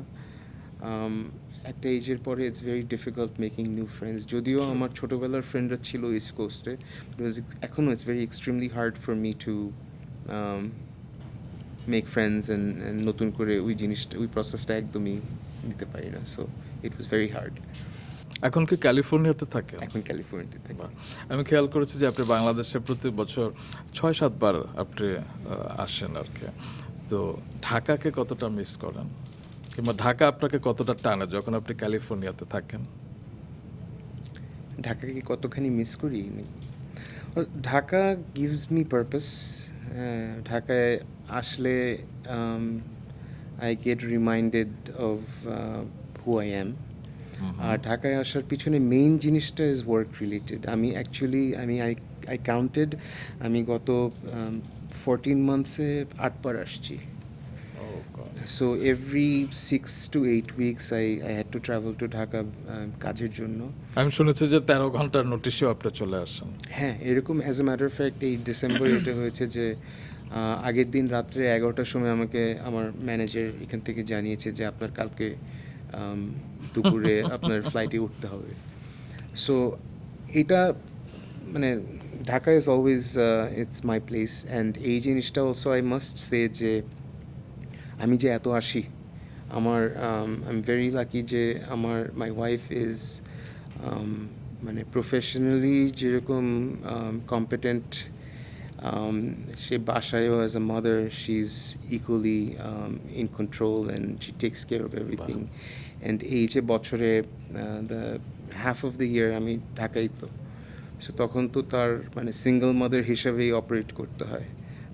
অফিসে যাওয়া, she is a business process analyst, she works for the state of California. So full time কাজ করে, বাসায় বাচ্চাদেরকে টেক কেয়ার করে, and she cooks, she does everything. And এই সাপোর্টটা না পেলে আসলে would be impossible for me to do what I do. আসলে আমরা তো তারকাকে সামনাসামনি দেখি, কিন্তু তারকাতে তারকা হয়ে উঠবার পেছনে যে কিছু মহাতারকা থাকেন, তাদের জন্য সালাম আসলে। কারণ আমাদের পেছনে যারা থাকেন তারাই থাকেন বলেই আসলে একজন আমরা ফুয়াদ আল মুক্তাদেরকে পাই। আপনি যদি বাসায় ভালো না থাকতেন ডেফিনেটলি এত ভালোভাবে কাজ করতে পারতেন না। Right, right, absolutely. এবং সে কারণে আপনি শুধু আমাদের দেশের জন্য কাজ করেন না, আপনি আপনার বাংলাদেশের নামটি বিদেশের মাটিতেও কিন্তু উজ্জ্বল করেন। আপনি আন্তর্জাতিক অনেক প্ল্যাটফর্মে কাজ করেছেন, বিভিন্ন টিভি শোতে কাজ করেছেন, যেমন কয়েকটি শোয়ের নাম আমি জানি যে keeping up with the Kardashians, জাজিস world, total Bellas, WWE, total divas, MTV the real world, এগুলোতে কাজ করেছেন আপনি। কে পপ প্রজেক্টেও কাজ করেছেন আপনি। ওয়াও। আমার আই হ্যাভ এ ফ্রেন্ড, 25 বছর থেকে তাকে চিনি। Is Indian American. তো তার একটা কোম্পানি আছে ল্যাব হিটস। সো তার থ্রুতে I was able to submit music for all these TV shows. And ওখানেও খুবই ব্লেসড ছিলাম যে সে আমাকে প্রথমে বলছে যে তুমি মানে ডিসঅ্যাপয়েন্টেড হয়েও না, বিকজ অনেক প্রডিউসাররা মানে 30-40টা সাবমিশন দেওয়ার পরে প্লেসমেন্ট পায়। তো আমি সামহাও প্রথমটা থেকে আমার প্লেসমেন্ট পাওয়া শুরু হয়েছে। So I worked on that for a couple of years. বাহ, মাশাআল্লাহ। আরেকটা শো আছে না, হার্টল্যান্ডেও কিন্তু আপনার একটা গান ব্যবহার করা হয়েছে, যেটা আপনি জনিতা গান্ধী এবং রাচেল ওয়েস্টের সাথে আপনি বোধহয় করেছিলেন। তো সেই অনুভূতিটা কেমন যখন আপনার একটা গান আপনি দেখলেন একটা শোতে? ওটা মানে এক্সট্রা হ্যাপি ছিলাম, কারণ শোটা আমি দেখতাম। হ্যাঁ, শোটা মনে হয় অনেকগুলি সিজন, সো আমি প্রবাবলি 8 বা 9 সিজনের মধ্যে। তো জনিতা গান্ধীর যে ওর যে ইপি ওয়ার্নার মিউজিক থেকে যেটা বের হচ্ছে, ওখানে ওর সাথে আমার একটা গান ছিল। সো ওটা নিয়ে আমি প্রথমে ওটা নিয়ে এক্সাইটেড ছিলাম, because I love Jonita Gandhi as an artist. তারপরে যখন রেকর্ড লেবেল থেকে ইমেলটা আসছে, আই ওয়াজ এক্সট্যাটিক, বিকজ ওরা তো ইমেলে লিখে দেয় যে এই এপিসোড এই সিজনের এবং এইরকম একটা সিচুয়েশনে গানটা ব্যবহার হবে। অ্যান্ড ওই ইমেলে তো আমি সব ক্যারেক্টারদেরকে চিনি, পুরো স্টোরি জানি। So it was very exciting. ব্যাপারটা খুব ছোট, কিন্তু আমার জন্য খুব এক্সাইটিং ছিল। না, এটা থেকে একটা বিষয় শেখার যে মানুষ চাইলে আসলে প্রকৃতিকে নিজের নিয়ন্ত্রণে আনা যায়। এবং দেখেন প্রকৃতির কি একটা অদ্ভুত কানেকশন। আজকে হচ্ছে 23 মে, গত বছর 22 মে আপনার একটি গান বেরিয়েছিল কনফেস ইট। ঠিক 1 বছরের মাথায় আপনার সাথে আমার দেখা। তো কনফেস ইট গানটি নিয়ে একটু শুনি। সো আমি ক্যালিফোর্নিয়া যাওয়ার আগে থেকেই রেচেল ওয়েস্টের সাথে আমি কাজ করতে চাচ্ছিলাম। সে অ্যামেজিং একটা song writer. Say I think she does almost 500 songs a year, এবং সে সব বড় বড় K-pop ব্যান্ডগুলোর রাইটার। সে 8টা গ্র্যামি নমিনেশন পেয়েছে তাদের টিম অফ রাইটার্স, এবং she is brilliant song writer. এবং ওর সাথে আমি just I wanted to get into a studio and work with her, এটাই আমার চাওয়া, আর কোনো কিছু ছিল না। So somehow we made it happen, এবং আমরা অলমোস্ট 1 বছর একসাথে কাজ করার পরে আমি ওকে বললাম যে তুমি যে এত জোস গান লেখো, why don't you sing yourself? So ও বুঝলেন যে মানে ও নিজেও জানে না, because she is so busy. তো তখন আমার একটা রেকর্ড লেবেল লঞ্চ করার চেষ্টা করছিলাম, ওকে প্রো রেকর্ডস। তো ওইটার one of the second production ছিল যে ওকে দিয়েই গানটা গাওয়ানো। আর উই হ্যাড একটা brilliant Bangla British Bangladeshi singer Mumzy Stranger, এবং সে তখন লন্ডন থেকে আসে, and he had a part in the song. গানটা আমার খুব প্রিয় একটা গান, এবং এটার প্রোডাকশন থেকে শুরু করে সব কিছু আমার নিজের ভালো লাগে, এবং এটা খুব রেয়ার, বিকজ আমরা সবসময় নিজের কাজ নিয়ে খুব ক্রিটিক্যাল থাকি। বাট আনফর্চুনেটলি গানটা মানে অন্যান্য গানগুলোর মতন এত পপুলার হয়নি, but I really love that song. এটাই কিন্তু হয় লাইফের আয়রনি, যেটা আমি পছন্দ করি সেটা হয় না, আবার উল্টোটাও হয় নিশ্চয়। তবে একটা বিষয় আমার কেন অনেকেরই একটা ভাবনার বিষয় যে আমাদের অনেক সিঙ্গার অনেক পপুলার, অনেক ট্যালেন্টেড, কিন্তু তারা হয়তো এদেশে অনেক ভালো করছে কিংবা বিদেশে গিয়ে প্রবাসী বাঙালিদের সামনে কনসার্ট করছে, কিন্তু হয় না যে ইন্টারন্যাশনাল প্ল্যাটফর্মে আমরা যেরকম ইন্টারন্যাশনাল অনেক সিঙ্গাররা এসে আমরা হুমড়ি খেয়ে পড়ি সেই কনসার্ট দেখবার জন্য, আমাদের সিঙ্গার কিংবা মিউজিশিয়ানরা দেশের বাইরে ইন্টারন্যাশনাল প্ল্যাটফর্মে কেন সেই জায়গাটা নিতে পারছে না? আমার মনে হয় যে প্রথম লিমিটেশনটা আমাদের কালচারালি, কারণ বাংলাদেশে ইন্টারন্যাশনাল কোয়ালিটির পারফরমেন্সের জন্য বা নিজেকে ওরকম করে তৈরি করার জন্য আমাদের সাপোর্ট সিস্টেমটা নাই। একটা ছেলে একটা মেয়ের প্রথমে বাসায় যুদ্ধ করতে হয় মিউজিক করার জন্য, এটা অ্যাকসেপ্টেড না, রিলিজিয়াস কারণে বলেন বা সোশ্যাল কারণে বলেন। এবং কোনো ছেলে মেয়ে যদি এটা নিয়ে পড়াশোনাও করতে চায়, ইটস ভেরি একদমই মানে গ্রহণযোগ্য না বাপ মার কাছে এই আবদারটা। সো ওখান থেকেই আমাদের ব্যাটলটা শুরু। আমরা as a whole we are not there yet. আমাদের এমন না যে ম্যাসিভ ট্যালেন্ট পুল এবং জাস্ট মানে রাস্তায় রাস্তায় একটা জনিতা গান্ধী ঘুরছে বা একটা ইউনো, আমাদের অবভিয়াসলি গড গিফটেড ট্যালেন্টেড মানুষ আছে বাংলাদেশে, বাট আমাদের ট্যালেন্ট পুলটা আসলে লিমিটেড। আমি তো অনেক ক্যাম্পেইনে কাজ করি ট্যালেন্ট হান্টের ইতে। সো আই থিঙ্ক এটা হ্যাজ টু ডু উইথ আমাদের social limitations and all that pressure that falls on us. আর বাংলাদেশিরা যে ভালো করছে না তা না। There are people like Joy Crookes, তারপর আমার one of my closest friends, ছোটো ভাই, আমরা একসাথে অনেক বছর মিউজিক করছি রিসেন্টলি, স্যানজয়, ও তো ওয়ার্ল্ড কাপের প্রিমিয়ারে গান করছে।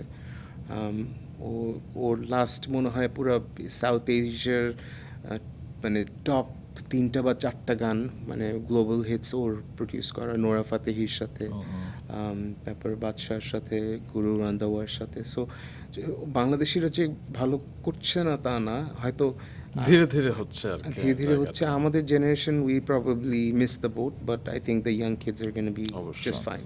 আমরা তো আশায় বুক বাঁধতেই পারি যে তাদের হাত ধরে সামনে আরও অনেকে এগিয়ে আসবে এবং আরও অনেকে ইন্টারন্যাশনাল প্ল্যাটফর্মে ভালো করবে। তো আপনি আমেরিকাতে আছেন, সেখানে কি আপনি প্রফেশনালি এখন মিউজিক করছেন নাকি ফ্যামিলি বিজনেসের সাথে যুক্ত আছেন? সো ওই যে আপনাকে এক্সিস্টেন্সিয়াল ক্রাইসিস নিয়ে যেটা বলছিলাম, যে after working for my family business for 10 years আমার হঠাৎ মনে হয়েছে যে আমি কী করছি, মানে আমার তো মিউজিক করতে হবে। তো কত সালে মনে হয়েছিল? 2021। ওকে। সো আমার ওয়াইফ মায়া, সেও আমাকে খুব মানে শি গ্যাসড মি আপ যে চলো চলো, ইউ've always wanted to move to California and ওখানে স্টার্ট স্টুডিও, যে লেটস চলো আমরা যাই। সো তখন I move to California and we opened up a recording studio in culvert city. তো তখন I left the family business and এখন basically Bangladesh America মিলে I am back to being a freelance musician again.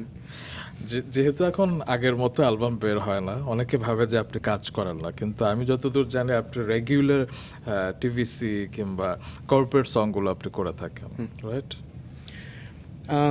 So আমি album production এবং নিজের নামে কোনো body of work publish করাটা অনেকখানি কমে যাওয়ার রিজনটা হয়েছে যে as social media and Facebook came about, এই ব্রুটাল ক্রিটিসিজম অ্যান্ড বুলিং জিনিসটা আমি আসলে ওভাবে হ্যান্ডেল করতে পারিনি। অ্যান্ড তখন একটা কনস্ট্যান্ট অ্যাংজাইটি থাকতো যে মানে আমি নিজের জন্য কোনো গান বানাতে বসলে আমার মাথায় কোনো মিউজিক আসতো না, কিন্তু আমি দিনে আপনাকে মানে 2টা গান বানাই দিতে পারবো, that will be probably very popular jingles or corporate songs or sports anthems. So I think that has to do মানে মানুষ আমাকে বলছে আপনাকে আগের মতন পাই না বা আপনার মিউজিক ওরকম শোনা যায় না। মিউজিক আমি করছি, আমি করেই যাচ্ছি, বাট ইটস জাস্ট নিজে পাবলিশ করছি না। সব কিছু আপনারা শুনছেন, জানেন না আমি বানিয়েছি। তার মানে ফেসবুকের কারণে আমরা একজন ট্যালেন্টেড মিউজিশিয়ানের খবর আমরা জানবো না, কিংবা আপনার যেটা আপনি বলছিলেন যে মিউজিক যখন করতে যাই তখন এরকম ব্রুটাল বিষয়গুলো মাথায় আসে, মানে ফেসবুক এতটা এফেক্ট করলো আপনাকে? হ্যাঁ, আমি but I think it's changing. আমি রিসেন্ট এই 2026 থেকে আমি নিজেও সারপ্রাইজ যে I have been able to block it out and kind of move forward. Wow wow, আমি চাই যে আরও হন, এবং যেসব জায়গাতে আপনি একটু বাধা পেয়েছিলেন সেখান থেকে উতরে যান, যেমন নতুন করে থিম সং করলেন যেখানে আপনি 2বার রিজেক্টেড হয়েছিলেন। হ্যাঁ, আমাকে বলেছে মানে লিটারেলি এটা মানে আমার কোনো ট্যালেন্ট নাই আর কি। সো এরকম দুঃখ আসলে থেকে যায়, বুঝছেন? সো রিসেন্টলি আমার কাছে কাজটা আসলো যে নতুন করে আবার নতুনভাবে রিভ্যাম্প হচ্ছে, তখন ওটার থিম সংটা বানালাম। It was one of those moments যে আম্মাকে ফোন করে বললাম যে নর্থ সাউথ লেকচার দিতে যাচ্ছি, এটা ওরকম আর কি। আপনি কোন কোন গান, মানে গানই তো অংশ নিয়েছিলেন ছোটবেলায়? গান, একটা গান, তারপরে কবিতা আবৃত্তির জন্য মনে হয় আমার ভাই আমাকে ওখানে পুশ করছে। দুটোতে রিজেক্টেড একদম। তবে আসার খবর হচ্ছে আপনার একটা সিক্রেট আজকে জানিয়ে দিই, আপনি বাংলা ফিল্মে রিসেন্টলি একটা কাজ করেছেন এবং যেটা খুব শিগগিরই আসবে, সেটা হচ্ছে আমাদের মেগাস্টার শাকিব খান অভিনীত সোলজার, সেই ছবিতে আপনার গান পাবো আমরা। ইয়েস, আমিও খুবই এক্সাইটেড যে দেখার জন্য ফাইনালি ওটা কোথায় গিয়ে দাঁড়ায়। বাহ, আমি আমার শোনার সৌভাগ্য হয়েছে গানটি, আর মানে প্রথমবার শুনে আমি যেটা ফিল পেয়েছে যে শিওর শট চার্ট বাস্টার। ইনশাল্লাহ দেখা যাক কি হয়। যাই হোক, আরেকটি গানের কথা আমি বলবো, কিছুদিন আগেই শুনেছি যে প্রথম বাংলাদেশ, এই গানটি তো ছোটবেলা থেকে শুনে শুনে সবাই আমরা বড় হয়েছি, তবে রিক্রিয়েট ভার্সনটাও এত সুন্দর, এত আমার গুজবাম্প হয়েছে গানটি শুনে। এবং গানটির যিনি সুরকার সঙ্গীত পরিচালক শ্রদ্ধেয় প্রয়াত আলাউদ্দিন আলী, তার সন্তান আলিফা আলাউদ্দিন লিখেছে যে আপনাকে ধন্যবাদ জানিয়েছে এবং বলেছে যে প্রপার পারমিশন নিয়ে প্রপারভাবে আপনি গানটি করেছেন, যেটা অন্যদের জন্য দৃষ্টান্ত হয়ে থাকবে আর কি সামনের দিনগুলোতে। কি বলবেন? সো এখন বাংলাদেশে দের ইজ মানে পারফর্মিং রাইটস অর্গানাইজেশন BLCPS, যেটার at the head of it is Hamin Ahmed, এবং আমি রিচড আউট টু দেম এবং ওদেরকে জিজ্ঞেস করেছি যে what's the proper way. So আমরা আলিফ আলাউদ্দিন অ্যান্ড লিরিসিস্ট যারা গানটার রাইটস কাইন্ড অফ ওন করেন, আমরা we got a proper licence ওনাদের কাছ থেকে 10 বছরের জন্য।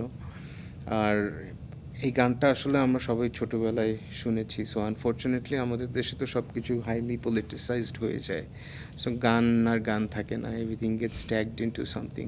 সো এই গানটাও আমরা অনেক দিনের জন্য মানে শুনি নেই। এটাও আমার বড় ভাই আমাকে ফোন করে ওই খুবই ইন্টেন্সভাবে জানো কোন গানটা অনেক দিন শোনা হয় না, প্রথম Bangladesh, you should make it, চিন্তা করে দেখো, শোনো। আমি শুনে হ্যাঁ আসলে তো গানটা এত ভালো লাগে, এত শুনতাম ছোটোবেলায়। তখন মনে হয় বাংলাদেশে মানে টিভি অন করলেই এই গানটা শোনা যেত।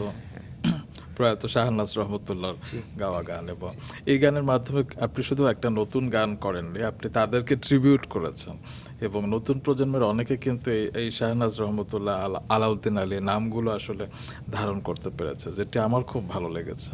থ্যাংক ইউ, চেষ্টা করেছি। তবে একটি বিষয় আমার খারাপ লাগে যে আপনাদের সময় যে গানগুলো ছিল কিংবা আপনি যে গানগুলো করেছেন সেই সময় আমরা অপেক্ষা করতাম যে কবে একটা অর্ণবের অ্যালবাম বের হবে, কবে একটা ফুয়াদের নতুন মায়ার পরে মায়া 2 এরপর কি বের হবে, কিংবা হাবিব ওয়াহিদের নতুন অ্যালবাম কবে বের হবে। এখন আমি দেখেছি যে কেউ কোনো অপেক্ষা করে না, কিংবা আগের মতো হয় না যে খুব বেশি সুপার হিট চারিদিকে গান বাজছে, রাস্তায় বের হলে গান বাজছে, এরকমটা খুব একটা হয় না। আপনার কি মত? হিট যে হচ্ছে না তা না, প্রীতমের গান হিট হচ্ছে, জেফের গান হিট হচ্ছে, মোজার গান হিট হচ্ছে। একটা হতে পারে যে আপনি যাদের গান শুনে বড় হয়েছেন তাদের গান হয়তো হিট হচ্ছে না, আমাদের গান তেমন হয়তো হিট হচ্ছে না, বাট হিট হচ্ছে। আরেকটা রিজন হচ্ছে গিয়ে পুরা আমরা তো স্যাচুরেশনটা মানে উইয়ার আগে একটা এক্সাইটমেন্ট কাজ করতো যে বাংলাদেশি একটা আর্টিস্টের একটা সিডি, একটা অ্যালবাম বের হচ্ছে। এখন পুরো পৃথিবীটাই তো একটা ইন্ডাস্ট্রি, একটা ইকোসিস্টেম, একটা মানে because of the streaming platforms. So আজকে পৃথিবীতে যদি 1 মিলিয়ন গান বের হয়ে থাকে, আজকে একটা বাংলাদেশি আর্টিস্ট একটা গান বের করছে, তার ওই 1 মিলিয়ন গানের সাথেই তো কম্পিট করতে হচ্ছে ফর অ্যাটেনশন। সো সেটাও একটা কারণ। Are the world has changed. আমরা ছোটোবেলায় কথার কথা ঈদের ছুটিতে একটা ভাইব ছিল, একরকম একটা ব্যাপার ছিল। এখন স্মার্টফোন আসার পরে এখন পোলাপান কিন্তু ওভাবে এনজয় করে না। সো এটা আমিও চিন্তা করেছি যে মানুষ আর অপেক্ষা করে না। আগে এটা যে আনিলার একটা গান আসবে, তপুর আব্দুল গান আসবে, ঈদের আমাদের কি আসবে। You're right, people don't wait for music anymore, because মিউজিকটা আসলে এত ইজিলি অ্যাভেলেবল, এবং সারা পৃথিবীর মিউজিক এত ইজিলি এবং দেখা যেত একটা গান বের হলে যেটা এক্স ফ্যাক্টরের কথা বলছিলাম, সেখানে হয়তো ব্যবহার হওয়ার পরে আরেকটু আবেদনটা একটু বেড়ে যেত, কিংবা কোনো আনন্দ মেলায় হয়তো সেই গানটা হতো, কিংবা কোনো বিশেষ ম্যাগাজিন অনুষ্ঠানে সেই গানগুলো হতো। সেই আবেদনটা এখন একটু সামহার মিসিং হচ্ছে। তবে একটু বড়দের মতোই কথা বলি যে হয় না যে আগে যখন বই পড়া হতো বইয়ের একটা ঘ্রাণ থাকতো, এখন তো ই বুকের সেই আবেদনটা পাওয়া যায় না। আগে যেরকম টিফিনের টাকা জমিয়ে সিডি কেনা হতো, ক্যাসেট কেনা হতো, সেটা তো এখন আর হচ্ছে না। কাভারটা খুলে যে লিরিক পড়ার যে ব্যাপারটা, এবং প্রিন্টিং এর একটা ঘ্রাণ ছিল যখন প্রচ্ছদটা ইয়ে করা হতো আর কি। যাই হোক, এখন আরেকটি কি বলবো, ক্রাইম বলবো নাকি ভাইরাস বলবো, এআই। এবং আমরা দেখেছি যে গত বছর প্রচুর সিঙ্গার বের হচ্ছে, প্রচুর এখন অনেক নায়িকা নায়ক গায়িকা গায়ক হয়ে যাচ্ছে আর কি। আপনি এ বিষয়ে কি বলবেন? সো অবভিয়াসলি যে কোনো কিছুই এথিক্যালি করা যায়, আনএথিক্যালি করা যায়। আমাদের we have to get in line with technology. আমরা যে কোনো মিউজিশিয়ান বা নট মিউজিশিয়ান, এনি আপনাদের টেলিভিশনের এই প্রোডাকশনের কথা বলেন, লয়ার্স বলেন, ডক্টরস বলেন, এআইটাকে অ্যাভয়েড করে আর মুভ করা সম্ভব না। হ্যাঁ, it's there. So you have to get with the program, you have to harness it. এখন অনেকে আনএথিক্যালি জাস্ট প্রম্পট দিয়ে গান বানায় রিলিজ করছে, বলছে যে এটা আমি বানিয়েছি, ভিডিওটাও এআই দিয়ে করছে। তো এটা একটু unfair, specially for people like আস, যারা সারা জীবন স্পেন্ড করে মিউজিক প্রোডাকশন, সাউন্ড কীভাবে মানে 4 ঘন্টা জাস্ট এভাবে গিটারের মাইকটা কোথায় রাখবো এভাবে 2-3 ঘন্টা গবেষণা করে কাটিয়েছি। সো এখন মানে what is all this for? So it is একটু demoralising, but I think there is a way to harness its energy and move forward ethically. বাহ, আরেকটি নতুন প্রজেক্ট করেছেন আপনি কিছুদিন আগে, টাচ অফ গোল্ড। হ্যাঁ, যেটির গানগুলো নিয়ে আসলে আলোচনাও হয়েছে, সমালোচনাও হয়েছে। যেমন 5টি গান আপনারা করেছেন, এলআরবির ঘুমন্ত শহরে, অর্থহীনের অদ্ভুত সেই ছেলেটি, ডিফারেন্ট টাচেস, শ্রাবণের মেঘগুলো আপনি করেছেন, ক্রিপ্টিক ফেথের ভবঘুরে, আরেকটা ওয়াটসন ব্রাদার্সের রং বোধ হয় আর কি। তো আলোচনা তো হয়েছে, অনেকে পছন্দ করেছে, সমালোচনা হয়েছে যে মূল গানগুলোকে হয়তো আপনি নষ্ট করেছেন, তো এটা অনেকে দেখলাম লিখেছে। তো এই সমালোচনাগুলো আপনি কিভাবে নিয়েছেন? আমি যেটা বললাম যে এটা ইভেন 2 বছর আগে হলেও এটা নিয়ে আমি খুবই আপসেট থাকতাম, বাট আমার কাছে এখন মনে হয় যে আমি কাজটা ইন্টিগ্রিটি দিয়ে করেছি। I enjoyed the process. আমরা জিনিসটাকে এথিক্যালি করেছি, paid our dues, legally acquired the licenses, এবং যারা গানগুলার অরিজিনাল ওনার্স জি। তাদেরকে কনসাল্ট করে, তাদের ব্লেসিংস নিয়ে, তাদের ওপিনিয়ন নিয়ে আমরা জিনিসটা বানিয়েছি, এবং most importantly we love it. So এখন মানুষ আসলে নেগেটিভ কথা তো বলবেই, এটা তো দেখতেই পাচ্ছেন চারিদিকে আমাদের কী অবস্থা। সো এখন আর আই ডোন্ট গেট টু গায়ে লাগে না। বেশি একটা গায়ে লাগছে না। এটার কারণে আমি নিজে খুব খুশি যে I was able to overcome this. Yes. It took me 25 years, but I think এখন I am in that position where I don't বাহ। কেয়ার। আমিও খুশি যে দ্যাট আপনি এটা কেয়ার না করে আপনি এখন কাজে মন দিচ্ছেন, তাতে আমাদেরই লাভ, আমরা আপনার কাছ থেকে নতুন নতুন গান পাবো। তবে কিছু মজার বিষয় আমি ফেসবুকে দেখি, দ্যাট সালমান মুক্তাদির নাকি আপনার ছেলে। ও খুব ভালো ছেলে, আই এডমিট। আমার পার্সপেক্টিভ থেকে he is a very nice kid, but হ্যাঁ, এটা একটা মিম ছিল যে ও নাকি আমার ছেলে। ইট ওয়াজ হিলারিয়াস। আচ্ছা, আপনার প্রোডাকশন টিম নিয়ে একটু শুনি, কারণ আপনার প্রোডাকশন টিমের দুজনের কথা আপনি প্রায় লিখেন এবং আপনি কৃতজ্ঞতা স্বীকার করেন, এবং একরাম ওয়াসি এবং তাসনিম বাতুল, আপনার তাদের উপর প্রভাব কতটুকু এবং তাদের প্রভাব আপনার উপর কতটুকু সেটা নিয়ে শুনবো। তবে তার আগে আপনি তাদের সম্পর্কে দুটো লাইন লিখেছিলেন, আমি একটু দর্শকদের শোনাতে চাই যে, কেউ যদি আমার টিমের মানুষদের ছিনিয়ে নিতে চায় তাহলে হয়তো তোমাদের চোখ উপরে কাককে খাওয়াবো। আপনি পারেন ভাই।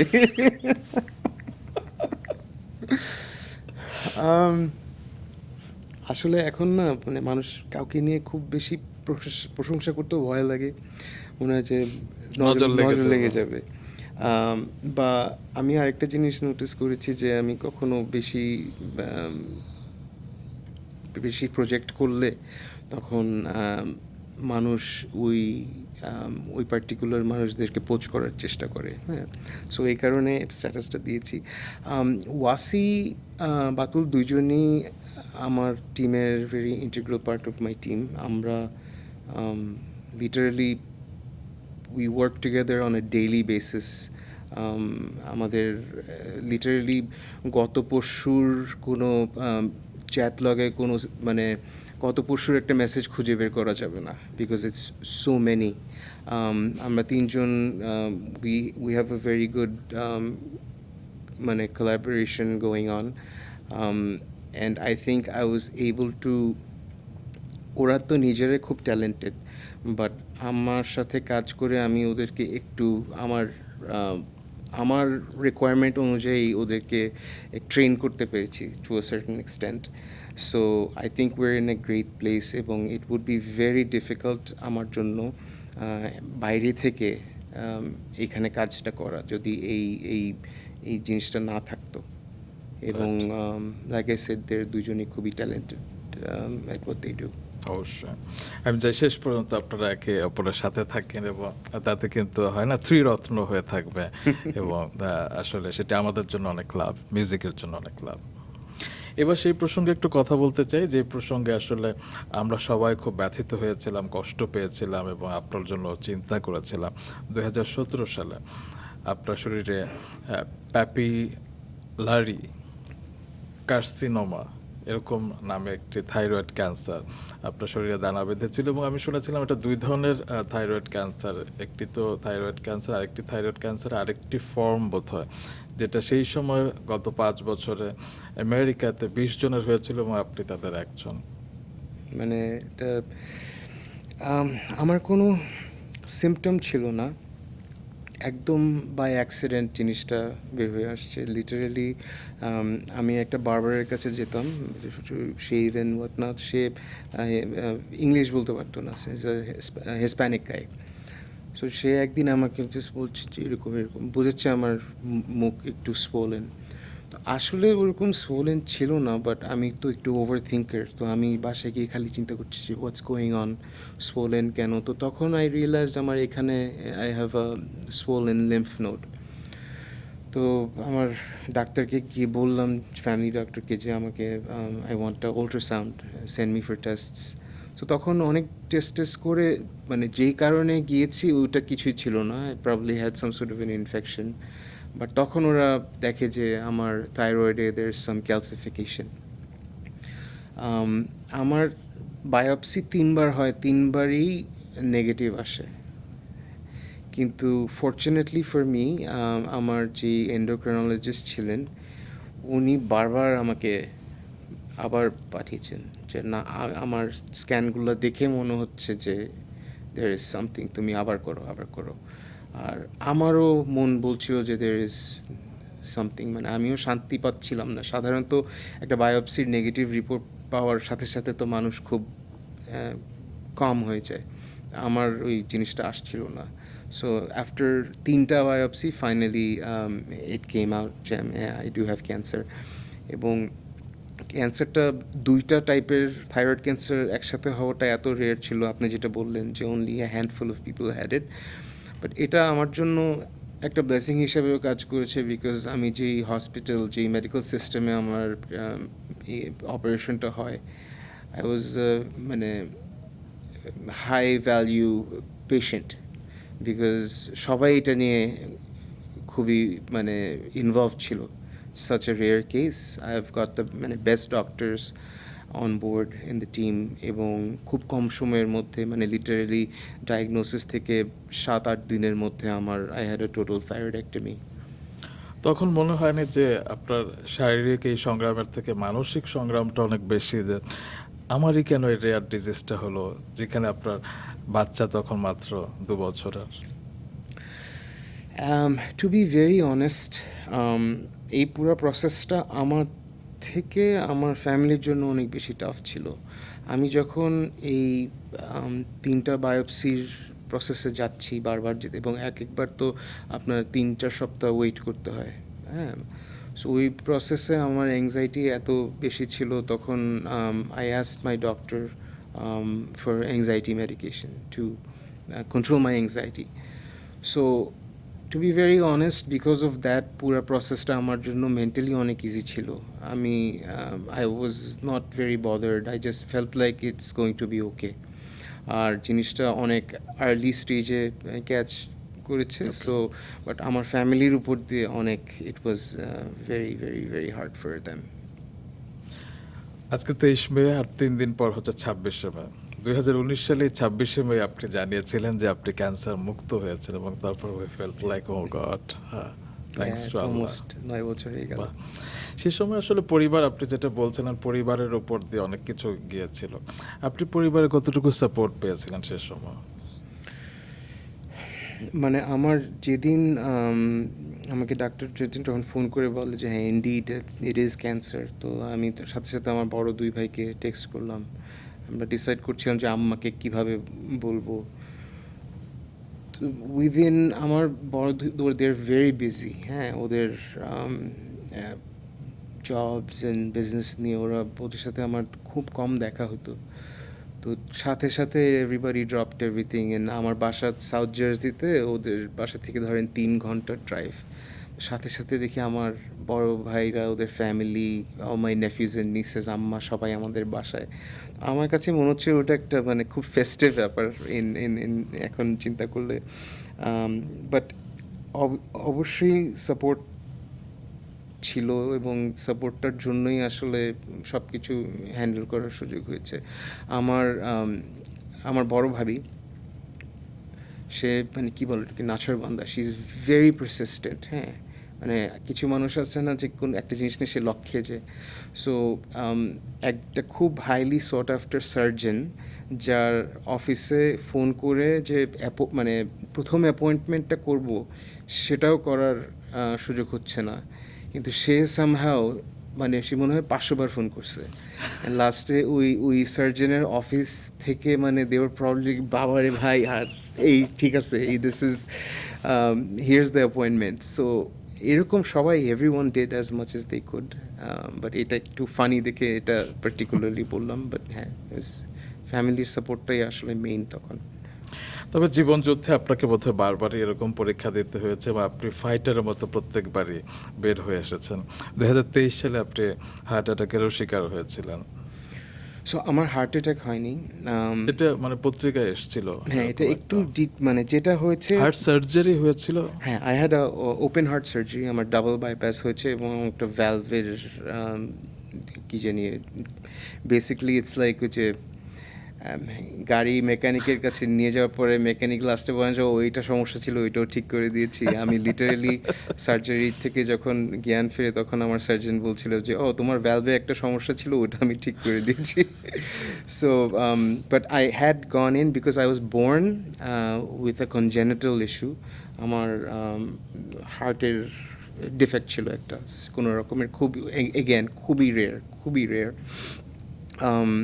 এবং এটাও আমার কোনো সিমটম ছিল না, যে বললাম যে আমার বড় ভাই ওর মানে সব কিছুতে ও মানে লেভেল 10-এ থাকে। তো আমার বড় একজন কাজিন, আমাদের ফ্যামিলির সবচেয়ে বড় cousin, he is very fit, উনি বাস্কেটবল খেলে উইথ হিজ কিডস। ওনার হার্ট অ্যাটাক হয়েছে এবং তখন আফটার দ্যাট ডাক্তার বলছে যে ওনার অলমোস্ট 99% ব্লক। তো তখন আমার ভাই আমাকে ফোন করে বলে যে ওনারই যদি এরকম ব্লক হয় তোমার কী অবস্থা, চিন্তা করো, তুমি এখনই যাও, তুমি গেট আ সিটি অ্যানজিওগ্রাম, এই স্ট্রেস টেস্ট এগুলো দিয়ে কিছু হবে না। তো আমি ওকে খুশি করার জন্য, বিকজ ও বারবার ফোন করতেছে যে যাও, এখনই যাও, তো আমাদের তো ওখানে একটা ইন্স্যুরেন্স একটা প্রসেস আছে। সো আমি ওকে বললাম যে হ্যাঁ, আমি স্পোক টু মাই ডক্টর, আমি ইন্স্যুরেন্সের থ্রুতে যাচ্ছি। তারপর দেখি যে ওই প্রসিজারের যেই বিলটা ও অলরেডি আমাকে ব্যাঙ্কে ট্রান্সফার করে বলছে হিয়ার, আমি পে করলাম, তুমি এখনই যাও। তো খুবই বিরক্ত হয়ে 2 ঘন্টা 3 ঘন্টা ড্রাইভ করে গেলাম জাস্ট ওকে খুশি করার জন্য, ওই সিটি অ্যানজিওগ্রাম করার জন্য। তারপরে তো ডাক্তার ফোন করে বলে যে হ্যাঁ, you are born with this, এরকম একটা কনজেনিটাল ইস্যু, তোমার ইমিডিয়েটলি ওপেন হার্ট সার্জারি করতে হবে, বিকজ তোমার কোনো ব্লকেজ নাই, বাট তোমার যে কোনো মুহূর্তে তোমার হার্ট অ্যাটাক হতে পারে। সো এটা অনেক ডিফিকাল্ট ছিল আমার জন্য, যে ক্যান্সারটা যেরকম ইমোশনালি মেন্টালি আমি হ্যান্ডেল করতে পেরেছি, এটা আমার জন্য খুবই টাফ ছিল। যে তখন মনে হচ্ছে আমার বাচ্চাদের কী হবে, এই পুরো প্রসেসটা কী হবে। আমরা মাত্র তখন এলএতে মুভ করেছি। ইট was a very difficult process. তো আমি আপনার এই প্ল্যাটফর্মে যেটা বলতে চাই সবার জন্য, যে আমার কিন্তু অনেক সার্জারি হয়েছে, আমার হেলথ পুরো জিনিসটা মানে রাস্তাটা খুব ক্লিয়ার ছিল না। হ্যাঁ, I have been through lot of struggles. প্রত্যেকটা সার্জারির আগে আমার একটা কার্ডিওলজিস্টের কাছে আমার ক্লিয়ারেন্স নিতে হয়েছে। I had to take nuclear stress test, বা ওই যে ট্রেডমিলের উপরে স্ট্রেস টেস্ট, ব্লাড ওয়ার্ক। কখনো ইন 44 ইয়ার্স কোনো কিছু ধরা পড়ে নাই। বাট এই যে সিটি অ্যানজিওগ্রাম যেটা, ইটস এসেনশিয়ালি একটা CT of the heart, it takes 20 minute. এবং এইটাই হচ্ছে আপনাকে আসলেই বলে দেবে যে if you have anything going on. আমি পেশেন্ট হিসেবে বলছি, আমি একটা ডক্টর হিসেবে আপনাকে বলছি না, but I think anybody over 35-40 একবার সুযোগ পেলেও এই পার্টিকুলার টেস্টটা করা উচিত। Any other blood test, calcium test, stress test, ওগুলি আসলে অত কিছু ইনফরমেশন দেয় না। সো সেটি ফিল করছিলাম, আমরা আসলে অসুস্থ হলে একদম শেষ মোমেন্টে গিয়ে ডাক্তারের কাছে যাই, কিন্তু আসলে আমরা যেটা আপনার ভাই আপনাকে ইনসিস্ট করেছিল, আপনি বিরক্ত হয়ে গেলেন আর কি। তো সেরকম আমাদের কোনো এরকম বড় ভাই ধাক্কা দেয় না বলে আমরা যাই না, কিন্তু পরবর্তীতে আমরা হয়তো একদম আপনি যেরকম আল্লাহ আপনাকে বারবার কিন্তু একটা ইনিংস দিয়েছে এবং আপনি সেটা জয় করে এসেছেন, কিন্তু সবাই তো সেই সুযোগটা পায় না আসলে।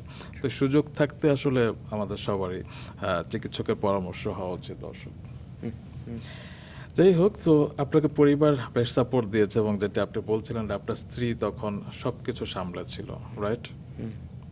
হ্যাঁ, সেটাই। মানে I can only imagine the amount of stress একটা মানুষের জন্য।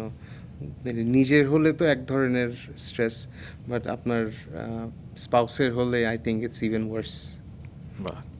তো আপনাকে আমি যেটা দেখেছি আপনার ফেসবুক ফলো করা যায়, আপনি এখন পুরো দোস্তুর একজন ফ্যামিলি ম্যান। হ্যাঁ, এবং সেটার পেছনে কারণও আছে। ফ্যামিলি হচ্ছে ফ্যাম, আপনি হচ্ছেন ফুয়াদ আল মুক্তাদির ফ্যাম। গত বছর 16 জুন আপনি একটি পোস্ট দিয়েছিলেন, আমি এখনো বুঝে উঠতে পারি না কোন অনুভূতিটা বেশি ভয়ঙ্কর, 10 বছর বয়সে বাবাকে হারানো নাকি ধীরে ধীরে সেই শোকের প্রতি অসাড় হয়ে যাওয়া। একটু বলুন না বিস্তারিত। সো আমার আমার মানে after I had my kids আমার কনস্ট্যান্ট একটা প্যারানয়া কাজ করে যে আমি আমি মারা গেলে আমার বাচ্চার কী হবে, হ্যাঁ, because I went through that thing. So এই ব্যাপার এটা নিয়ে চিন্তা করছিলাম যে কি হবে। তারপর চিন্তা করলাম যে আমার তো বাবা মারা গেছে, আমার কি হয়েছে, I mean I made it fine. এবং I was very close to my dad এবং I lost him when I was 10, but eventually কয়েক বছর পরে মানে I became desensitised to the whole thing. হ্যাঁ, obviously I missed him, but it wasn't earth shattering anymore. So ওইটা নিয়েই একটু খারাপ লাগছিল যে আসলে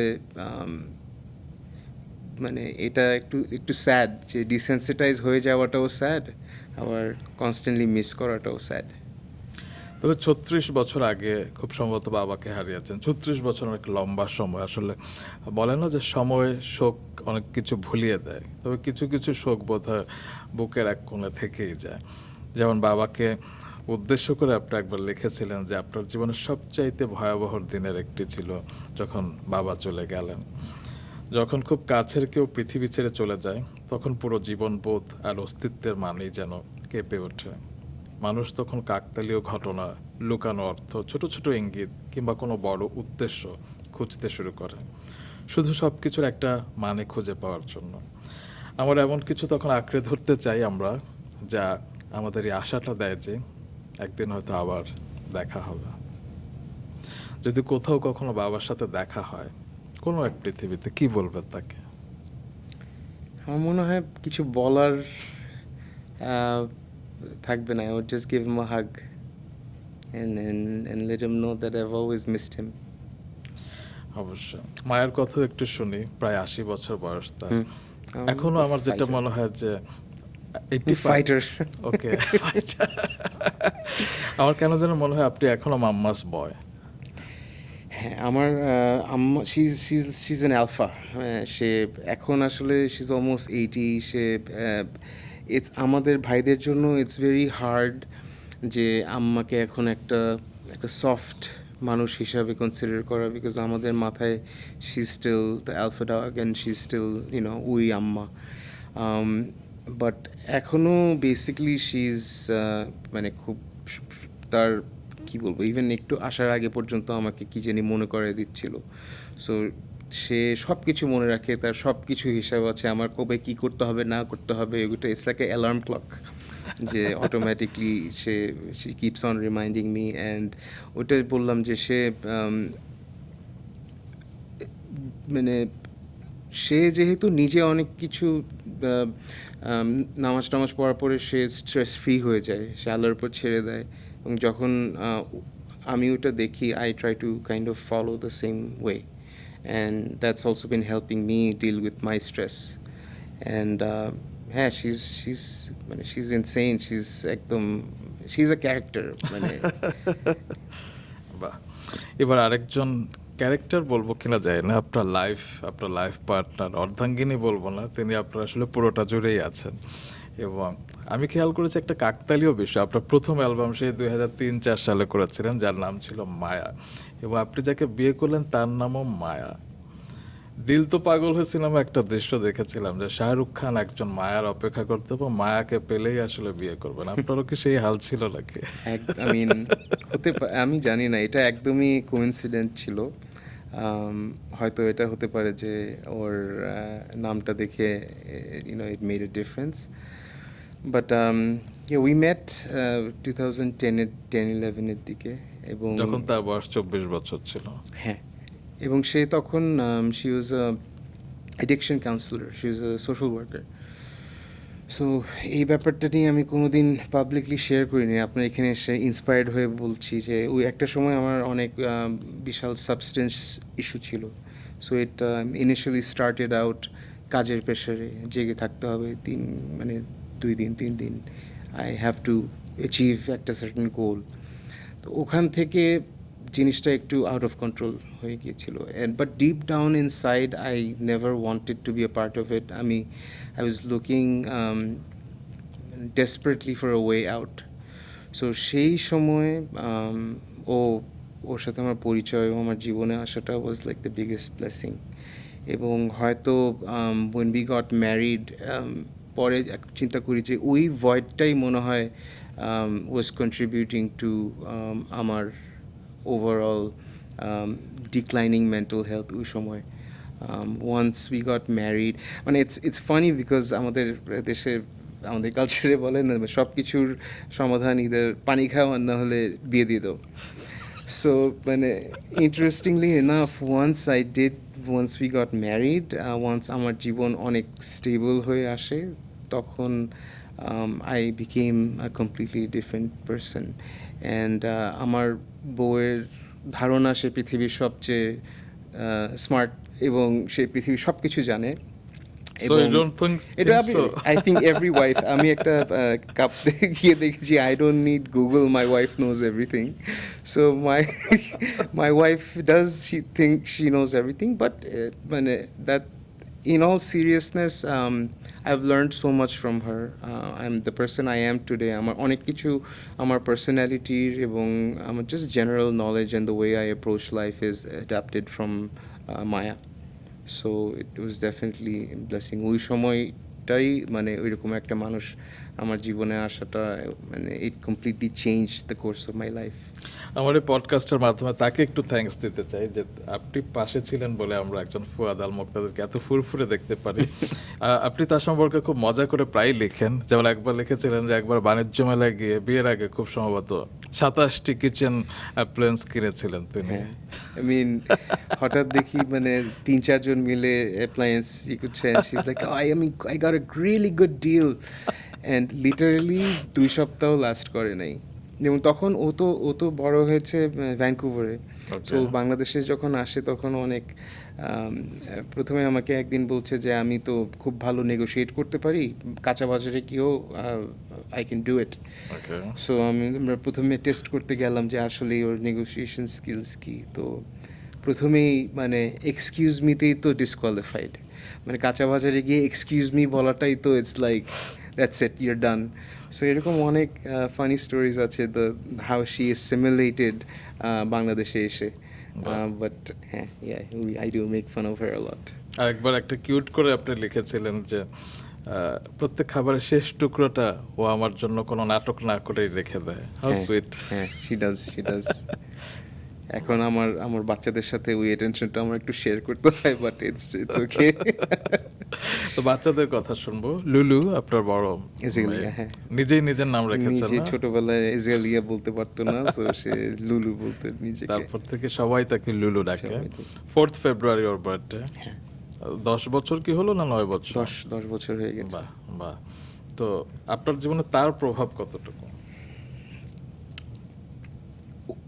মানে আমার কিডস, আই ফিল লাইক ওরাই আমাকে সবচেয়ে বড় পারপাস দেয়। আর জেলিয়ার ব্যাপারটা হচ্ছে কি, ও একটা 10 বছরের বাচ্চার মতন চিন্তা করে না, she is like an adult. এবং আমরাও আসলে, এটা হয়তো আমাদের ভুল প্যারেন্টস হিসাবে, আমরাও ভুলে যাই যে ও একটা বাচ্চা, ও এত ম্যাচিওর। এবং ওর overall her personality, the way she talks, everything is like she's 19-20 years old. এবং but she's also very sensitive. ও একটা আমার মতন, I feel like অনেক কিছু একটু ওভারথিঙ্কার, একটু বেশি প্রসেস করে। So I think this is the other side of the coin of being a smart kid, যে you overthink things and একটু complicated করে ফেলেন। একটা 10 বছরের বাচ্চার কোনো কিছু নিয়ে এত কমপ্লিকেটেড চিন্তা করা উচিত না, but she's very smart like that. জিন থেকে পেয়েছে আর কি। তো আপনি কেমন বাবা?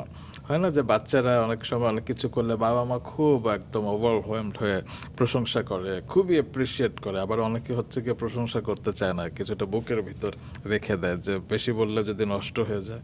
তো আপনি কোন জায়গাটা নাকি ব্যালেন্স করেছো? আমি একটা ব্যালেন্স খোঁজার চেষ্টা করি, যে সবসময় পজিটিভিটি দিয়ে বা পজিটিভ রিইনফোর্সমেন্ট দিয়ে, বাট ওই যে দ্য হোল নার্সিসিস্টিক থিংটাও অ্যাভয়েড করার চেষ্টা করি, যে আমার বাচ্চা মানেই হচ্ছে গিয়ে মানে সেরা। এভরিথিং সেরা সব কিছু মানে ওকেও বোঝানোর চেষ্টা করি যে মানে you don't have to be the best all the time এবং সব কিছুতে তুমি বেস্ট হবা না। It's okay to not win sometimes, it's okay not to be the best at something sometimes. So ওই তো হ্যাঁ, ব্যালেন্স চেষ্টা করি। It's hard but you try. বা তো এবার যদি আপনাকে আমি পোস্টমর্টেম করতে বলি, আপনার দোষ গুণ আপনাকে বলতে বলি, কি বলবেন?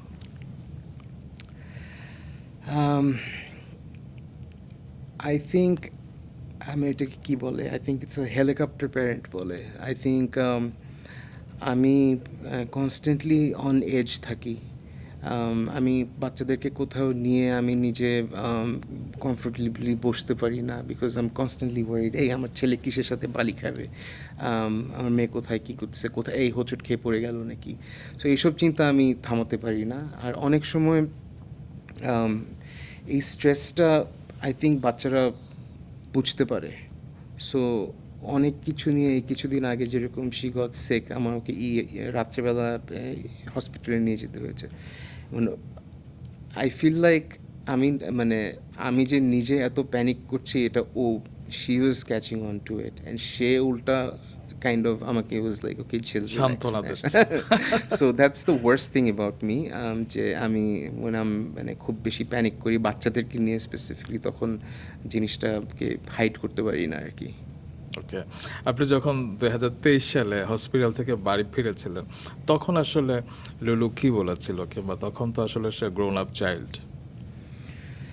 ও আসলে খুব ওর ইমোশনস তেমন একটা শো করে না।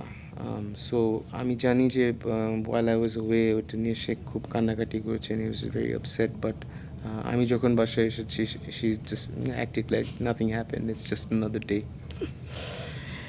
এবার বেশ কয়েকজনকে নিয়ে আপনার কাছ থেকে জানতে চাই আপনার জীবনে তাদের প্রভাব, কিংবা বিশেষ কোনো স্মৃতি, কিংবা বিশেষ কোনো কথা। যেমন প্রয়াত আয়ুব বাচ্চুর সাথে আপনি অনেক কাজ করেছেন, দেখা হয়েছে, কথা হয়েছে, একটু শুনি। আয়ুব বাচ্চু, জি। সো আমি তো before I started producing music আমি সেশন ড্রামার ছিলাম। সো বাংলাদেশ থেকে যত সিঙ্গার আর্টিস্টরা যেতেন আমি সবার সাথে ড্রামস বাজাতাম, এবং আমরা ট্যুর করতাম নিউ ইয়র্ক থেকে শুরু করে আমরা all the states and go to LA and come back.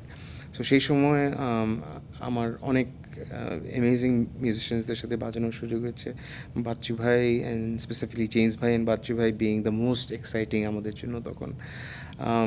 Bachchu ভাই had a big heart, and Bachchu ভাই had a way of uplifting your energy. মানে উনি সবাইকে মনে রাখে, এবং ধরেন আপনার সাথে 5 বছর আগে দেখা হয়েছে, একটা কিছু আপনি তাকে বলেছেন, সেই 5 বছর পরে আপনাকে ওইটা নিয়ে জিজ্ঞেস করবে যে ওটা হোয়াট হ্যাপেন্ড। আরেকটা ব্যাপার হচ্ছে গিয়ে যে সে এটা হি ইজ অলসো, সে মানুষকে খুব ভালো ফিল করাতে পারে। এবং ধরেন কথার কথা, সে আপনাকে মিট করেছে, আপনার ওয়াইফকে মিট করেছে, সে কিন্তু আপনার ওয়াইফকে বলবে যে তোমার জন্য কিন্তু ও যা করছে তোমার জন্য করছে, হ্যাঁ, you are making it happen. He is so lucky to have someone like wife. তো ধরেন একদম জাস্ট আকাশে উঠছে, বাচ্চু ভাই এত ভালো মানুষ, তুমি কেন ওনার মতন ভালো মানুষ হতে পারো না? হ্যাঁ, সো এই জিনিসগুলো দ্য মিউজিশিয়ান হিসাবে তো he was amazing, but more than that ওনার personality is very uplifting and positive. একটু কি অভিমানী ছিলেন? আমরা আসলে তখন এত ছোট ছিলাম, ওনার ওই অভিমানটার ফার্স্ট হ্যান্ড আমরা দেখি নাই, বাট এখন উনি মারা যাওয়ার পরে যখন ওনার লাস্টের ভিডিওগুলো দেখি তখন খুব ক্লিয়ারলি বোঝা যায় যে উনি অনেক ডিপ্রেসড ছিলেন, এবং অনেক সব কিছু নিয়ে অনেক আপসেট ছিলেন, পুরো industry and how the industry had treated him. এবং আমাদের দেশে যে কোনো সিস্টেম, বাইরে দেখেন আপনি একটা হিট গান করলে আপনি সারা জীবন ওটার উপরে সার্ভাইভ করতে পারবেন, অ্যান্ড হিয়ার উনি ওনার সারা লাইফ দিয়ে উনি হিট মিউজিক প্রডিউস করে গেছেন, কিন্তু লাস্টে গিয়ে he still had to struggle. I mean he tried his best to send his kids to college দেশের বাইরে অ্যান্ড হোয়াট নট, বাট উনি জানে ওনার কতখানি হাসল করতে হয়েছে, কষ্ট করতে হয়েছে। সো এগুলো নিয়ে উনি বেশ আপসেট ছিলেন। জেমস ভাইয়ের কথা বলছিলেন, তাকে নিয়ে একটু শুনে। একদম বস, রকস্টার জেমস ভাইয়ের সাথে আমি ডেফিনেটলি অনেক শো করেছি ড্রামার হিসাবে। ওনার ব্যাপারে কি বলবো, উনি just is the biggest rock star, is the only rock star in Bangladesh. ওনার যে vibe and aura, just like that's it, it's only James. প্রয়াত শাফিন আহমেদ। শাফিন ভাইয়ের সাথে আই লাভ শাফিন ভাই। শাফিন ভাই, হামিন ভাই দুইজনই, মাইলসের দুইজনই, ওনাদের দুইজনের একটা কোয়ালিটি ছিল, ওনারা সবসময় নতুন মিউজিশিয়ানদেরকে অনেক ইন্সপায়ার করতো এবং পাত্তা দিত। মানে আমি যখন প্রথম বাংলাদেশে আসছি, I was just starting out, Shafin ভাই আমাকে খুঁজে বের করছে, ইউনো মেসেজ মি, আমি রেডিও ফুর্তিতে তোমার গান শুনছি, ইট ওয়াজ গুড। উনি আমার বাসায় আসছি, কাউ তোমার নাম্বার দেওয়াল কাম অ্যান্ড তোমার স্টুডিওতে আমি আসবো, দেখতে আসবো। উনি এসে আড্ডা মেরেছে এবং over the years we've become very close. উনি কিন্তু অনেক funny, owner sense of humour is like, উনি তো স্টেজে বা উনি যখন ওনার পাবলিক পার্সোনালিটি তো অনেক একটা পার্টে থাকতেন, একটা খুব গম্ভীর একটা, আমি শাফিন আহমেদ, বাট উনি যে এত ফানি ছিলেন, এটা মানে ক্লোজার সেটিং, এটা যারা ওনার সাথে হ্যাং আউট করেছে, they got a taste of his sense of humour. And ওনার বাজানো, উনি খুব গ্রুভি বেস প্লেয়ার, এবং ওইভাবে বেস বাজায় এবং গান একসাথে গাওয়াটা খুবই difficult, because your doing completely দুইটা different things. Your brain has to have this amazing skill of doing two things at once. So ওনাকে অনেক মিস করি, এবং আই ফিল লাইক ওনার উনি when he passed away, উনি এমন একটা সময় উনি পাস অ্যাওয়ে করেছে যে উই ইভেন ইন ডেথ ওনার যেই ডিউ অ্যাটেনশন অ্যান্ড রেসপেক্টটা পাওয়ার কথা ছিল, আই থিঙ্ক ওইটা আমরা ওনাকে দিতে পারিনি। হামিন আহমেদকে নিয়ে শুনি। হামিন ভাই এসেছিলেন আমার পডকাস্টে। হামিন ভাই হচ্ছে আমাদের সবার একটা ছাতা, মানে হি ইজ বেসিক্যালি বাংলাদেশের কপিরাইট ইস্যুস নিয়ে উনি হচ্ছেন গিয়ে সবার প্রথম থেকে এটা নিয়ে, হি ইজ অ্যান অ্যাক্টিভিস্ট, এটা নিয়ে উনি ফাইট করছেন। এবং উনি বাম্বার থ্রুতে বলেন, এখন বিএলসি পিএসসির থ্রুতে বলেন, হি ইজ এ গার্জিয়ান সবার, এবং উনিও সবাইকে খুব একটা ভালো মিউজিশিয়ান দেখলে ওনাদের না গায়ে লাগে না to reach out to somebody and say hey you're doing good, কারণ ওনারা সিকিউর, ওনারা খুবই সিকিউর, এবং ওনারা অনেকে আছে যে মানে কমপ্লিমেন্ট দিতে চায় না, যে মাথায় উঠে যাবে, but they are very expressive, when they like you they let you know that they like you and they admire you, এবং আপনি ফিল করতে পারবেন যে উনি এরকম একটা স্ট্যাচারের মানুষ, কিন্তু উনি যে আপনাকে রেসপেক্টটা দিচ্ছে, ওই ইউল ফিল ইট। এগুলো মনে হয় ফ্যামিলির শিক্ষা, মানে পারিবারিক শিক্ষা। Probably a combination of both. Habib Wahid. Habib is একটা মুভি দেখেছিলাম, forget the name, it was I think Bruce Willis and somebody, but মুভির মেইন ব্যাপারটা ছিল যে যদিও ও আমার খুব ভালো friend, but I feel like ওই সময় ওর এক্সিস্টেন্সটা না থাকলে আমার এক্সিস্টেন্সটা হতো না, এবং দ্য রিজন বিইং যে একটা কনস্ট্যান্ট মাপকাঠি ছিল, হ্যাঁ, যে ও একটা অ্যালবাম এইভাবে বের করছে, ওকে আমি এটা করলাম, এবং আমরা একজন আরেকজনকে গানগুলি আগে থেকেই পাঠাতাম। তো একটা ফানি স্টোরি হচ্ছে কি, আমার ভ্যারিয়েশন 25 আর ওর শোনো প্রবাবলি একই সময় বের হয়েছে, মেবি লাইক 1 মাসের মধ্যে। সো আমরা একজন আরেকজনকে মাস্টার পাঠিয়েছি। তো ওরটা শুনে আমার মনে হয়েছে যে আমারটা বেশি ব্রাইট লাগছে, একটু ডেপথ কম, হ্যাঁ, তো আমি আবার আমারটা রিঅ্যাডজাস্ট করে ওভাবে চেঞ্জ করছি, and he felt the same way. ওর মনে হয়েছে যে ভ্যারিয়েশন 25 শুনেছে, ওইটা তো অনেক ক্রিস্প লাগছে, ও উল্টোটা করেছে, ওর মাস্টারে ও একটু ব্রাইট করে ওর লোটো কমায়, অ্যান্ড ইট ওয়াজ একটা ফানি জিনিস, because we did the same thing. একটা ফানির পাশাপাশি একটা হেলদি কম্পিটিশন, যেটা পুরো মিউজিক ইন্ডাস্ট্রির জন্য আসলে ওয়ার্ক করেছে। I mean, I don't know, it's a competition নাকি, বিকজ ও তো ইজ অলসো সিঙ্গার, আমি জাস্ট কম্পোজার, আমি গান গাই না, বাট আমাদের প্রোডাকশন নিয়ে খুব হেলদি কম্পিটিশন ছিল এবং আমরা একজন আরেকজনকে পুশ করতাম, মানে ওরকম সিক্রেটস ছিল না তখন। আসলে টেকনোলজি নিয়ে সবাই খুব সিক্রেটিভ ছিল, যে আমি একটা জিনিস পেয়েছি ওটা আমি কাউকে বলবো না, কি ইউজ করছি। আমরা যে ফোনে কথা বলতাম, আমি যখন আমেরিকায় থাকতাম, ও আমাকে বলতো এই সফটওয়্যার এটা বের হয়েছে, এটা ট্রাই করে দেখো, why don't you use this. We use to give each other as মানে গুড অ্যাডভাইস অ্যাজ পসিবল। ওর জন্য অনেক কিছু যেটা হয়েছে, যে বাংলাদেশে যে এই টিভিসির মিউজিক, হ্যাঁ, এই পুরো জিনিসটা he made it happen.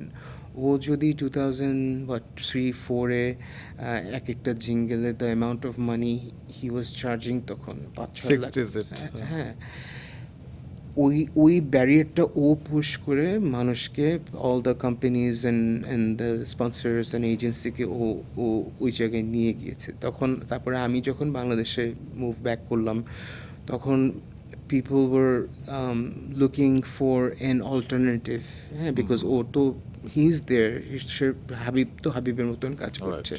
So option B C আরেকটা কিছু, আচ্ছা ফুয়াদ আমেরিকা থেকে এসেছে, ওর সাউন্ডটা একটু different, but I was able to professionally do a lot more, because ও অনেক রাস্তা খুলে দিয়েছে, মানে ফাইন্যান্সিয়ালি স্পিকিং। একদম।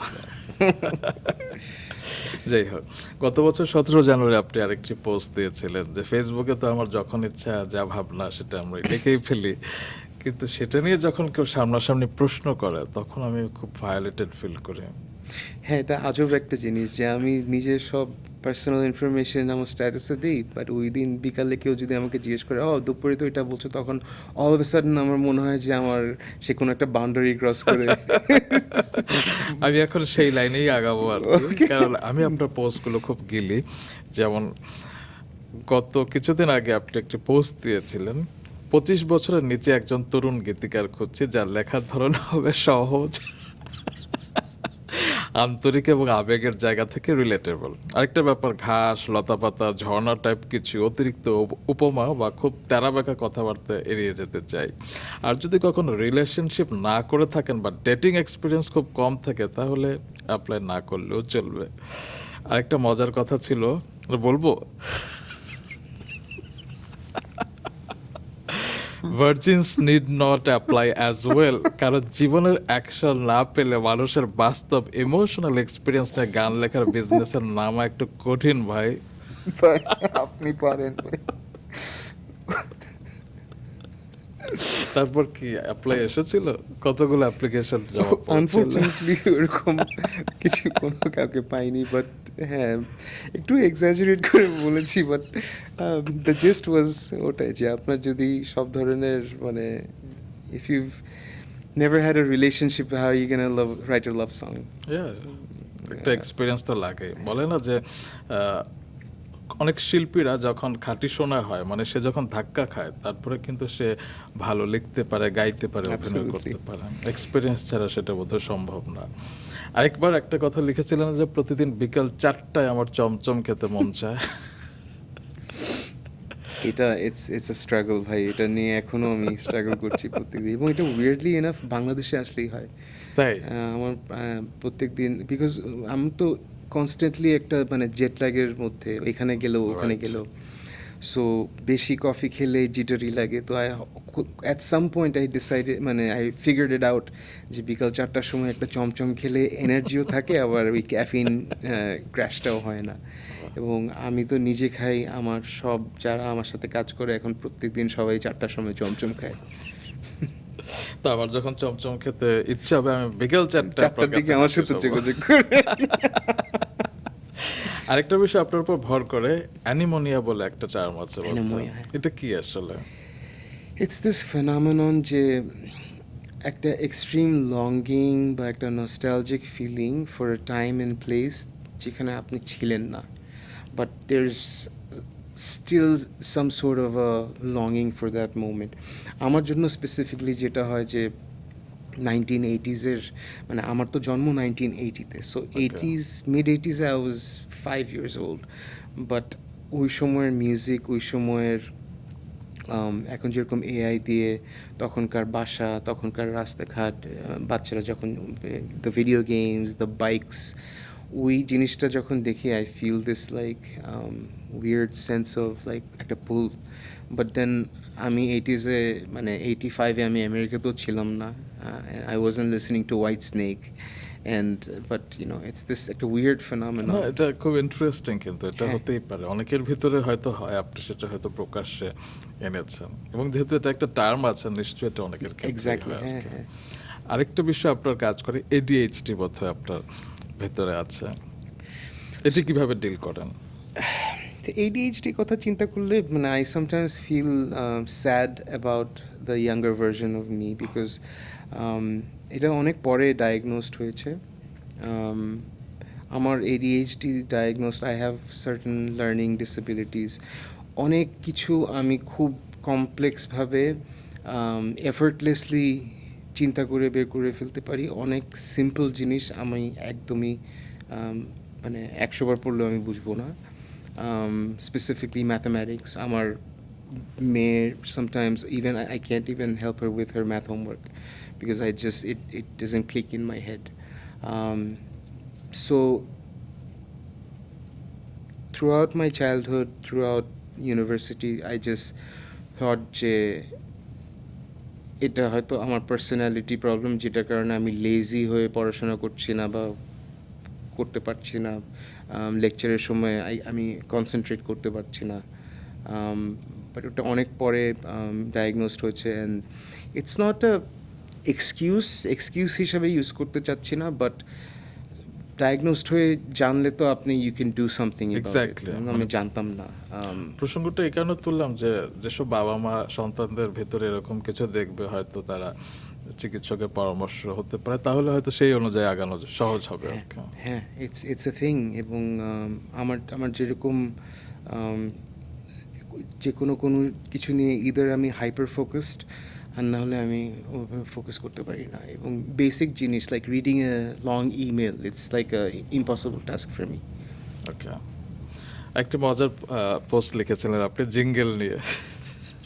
হচ্ছে যে জেনজিদের কিছু কিছু জিঙ্গেলের লিরিক পড়া কারো গলা টিপে ধরতে ইচ্ছে করে। ইদানিং ক্রিয়েটিভিটি জেনজিকে ক্যাটার করতে গিয়ে বেশি ক্রিয়েটিভ হয়ে যাইতেছে। Hey bro, what a vibe, chill হবে গিয়ে me high five, life is just yolo, আমার অনেক রিস্ক, এই নাও হ্যাডা কোলা, আছে অনেক ফিস।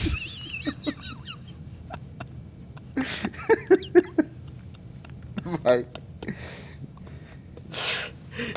কেউ তারপরে কোনো বুলিং করে না কিংবা কেউ কিছু অ্যাটাক করে না? না, বাট আমাদের এখন মানে অ্যাডভার্টাইজিং সেক্টরে যেটা হয়েছে যে Gen Xers are trying so hard to cater to Gen Z, ওদের কথাবার্তা, স্ল্যাং, সো খুব ক্রিঞ্জ একটা ব্যাপার হয়ে দাঁড়িয়েছে যে ওরা যেভাবে জিনিসটাকে পোর্ট্রে করছে, আসলে জেনজি এরা এইভাবে কথা বলেও না। এটা তো খুব একটা ফানি ব্যাপার হয়ে দাঁড়িয়েছে। তারা ভাবে হয়তো এভাবেই কথা বলে, বাট তারা ভাবছে যে এটাই, হ্যাঁ, ইটস লাইক দ্যাট গাই হচ্ছে see you not for mind, তো ও তো ভাবছে ও খুব ইংলিশ বলছে, বাট জিনিসটা তো হচ্ছে না। সো আমাদের এই জেনজি লিঙ্গোটা অ্যাডভার্টাইজমেন্ট ইন্ডাস্ট্রি হয়ে গেছে। একটা খুব কিউট পোস্ট করেছিলেন, যেহেতু আমাকে একদিকে আমার ৭৯ বছর মায়ের অনর অবস্থান আর অন্যদিকে আমার বাচ্চাদের একটি কুকুর চাওয়ার ইচ্ছার মধ্যে বেছে নিতে বাধ্য করা হচ্ছে, আসলে তাই আমার হাতে আসলে একটাই পথ খোলা আছে। এখন আমি আমার মায়ের খুশিটাকে বেছে নেব, কিন্তু যদি তিনি আমাকে ছাড়িয়ে আরও বেশি দিন বেঁচে থাকেন, যা সম্ভাবনাই বেশি, তাহলে এটাকে আমার শেষ ইচ্ছা হিসেবে ধরে রেখো। আমার মৃত্যুর পর প্রথম সপ্তাহের মধ্যে আমার বাচ্চাদের একটি পাপ্পি এনে দিতে হবে। শুধু কথাটা বলে গেলাম। ইমোশনাল ব্ল্যাকমেল হতে পারে। এটা তো মানে চেকমেট অফ ইমোশনাল ব্ল্যাকমেল। লাস্টে চেকমেটও লিখেছিলেন। হ্যাঁ, হ্যাঁ, এবং এটা আই থিঙ্ক দিস মানে অ্যাবসলিউটলি মেক সেন্স। মানে আমাদের সিচুয়েশনটা এমন জায়গায় যে this is the only way. এবার কিছু ছোট ছোট প্রশ্ন করবো, অল্প কথা উত্তর দিলেও হবে। নিজের গান আপনি নিজে শোনেন? হ্যাঁ। এই সময় শিল্পীদের মধ্যে কার কোন গানটা আপনাকে টাচ করেছে? একদম রিসেন্টলি অঙ্কন, একটা ছেলে আছে, ওর একটা মুভি, আচ্ছা, বড়াই করে। হ্যাঁ, হ্যাঁ, ওই গানটা খুব সুন্দর। প্রেসার কুকার সিনেমার গান। বাহ। ইন্ডাস্ট্রিতে আপনার বন্ধু অনেক, যদি সবচাইতে কাছের বন্ধুর নাম বলতে বলি, কার নাম বলবেন? এটা খুবই টাফ। কাছের ব্যাপারটা বলতে পারবো না, বাট যেই বন্ধুটা সবচেয়ে বেশি মানে ইনফ্লুয়েন্সিয়াল ছিলেন এবং আমাকে হেল্প করেছেন, বেস বাবা সুমন। ওকে, আপনাকে নিয়ে যে ভুল ধারণাটি অনেকেই ভাবে। আমি খুব পার্টি করি এবং আমার সোশ্যাল লাইফ খুবই হ্যাপেনিং। আমি আসলে একদমই এরকম না। আমি আরেকটা মতো ভাবে আপনি আনঅ্যাপ্রোচেবল, আপনাকে পাওয়া যায় না, এরকম কিছু একটা, মানে যেটা আমি শুনেছি আর কি। অ্যারোগেন্ট বা এরকম হতে পারে। কি মনে হয়, মানে আপনার যতটা স্বীকৃতি পাওয়া উচিত ছিল আপনি কি পেয়েছেন? আমি কোনোদিন কোনো অ্যাওয়ার্ড পাইনি, জীবনেও না। So I feel like maybe পাই নাই, বাট এটাও মনে হয় যে বিকজ পাই নাই, আমার জার্নিটা আসলে অনেক স্ট্রেচড আউট অ্যান্ড লনজিভিটিটা রিলেটিভলি লং। আমি 25 বছর থেকে মিউজিক করছি, আমি এখনও সিনে আছি, আমি বাংলাদেশে এসে কাজ করছি, বড় বড় শোজগুলো করছি। সো ওসব দিক দিয়ে চিন্তা করলে I am very happy with where I am, but ওইভাবে স্বীকৃতি I have never gotten an award. আমি আমি মানে অনেক অনেক অনেকবার অনেকে ফোন করে দাওয়াত দিয়েছেন, যেটা আমার কাছে একটু শেডি মনে হচ্ছে লবিং বা it just didn't SIM right. আমি হয়তো যাইনি, বাট আই হ্যাভ নেভার গটন মানে লিজিট অ্যাওয়ার্ড। মানে এটা তো খুব একটা মানে অন্যদের জন্য ফ্রাস্ট্রেটিং দ্যাট ফুয়াদ আল মুক্তাদির এত এত কালজয়ী গান উপহার দিয়েছে, একটা ইন্ডাস্ট্রির একটা প্ল্যাটফর্ম হয়েছে, কিন্তু তার হাতে কোনো অ্যাওয়ার্ড নেই। আসলে সেটা তো অ্যাওয়ার্ডের জন্য অপমান। যাই হোক, আপনার কোনো অপ্রাপ্তি আছে, মানে এই যে আপনি অ্যাওয়ার্ড পাননি কখনো, সেটার জন্য কি কোনো আপনার আফসোস কিংবা? এটা আমার কাছে in this weird twisted way আমার কাছে বেশ ইন্টারেস্টিং মনে হয়। ওকে, আমি নতুন কুড়িটার মতন যে কোনো অভিমান আছে ক্যারিয়ার নিয়ে? অভিমান না, if I অভিযোগ? had the opportunity to do things differently, I would definitely obviously অনেক কিছু ডিফারেন্টলি করতাম। ওকে, সাউন্ড নিয়ে সারা জীবন এক্সপেরিমেন্ট করেছেন, নতুন কিছু কি এখন শিখতে চান বা এক্সপ্লোর করতে চান? এই একটা জিনিস নিয়ে পড়াশোনা করতে আমার কোনোদিন কোনো সমস্যা হয়নি, এবং এটা নিয়ে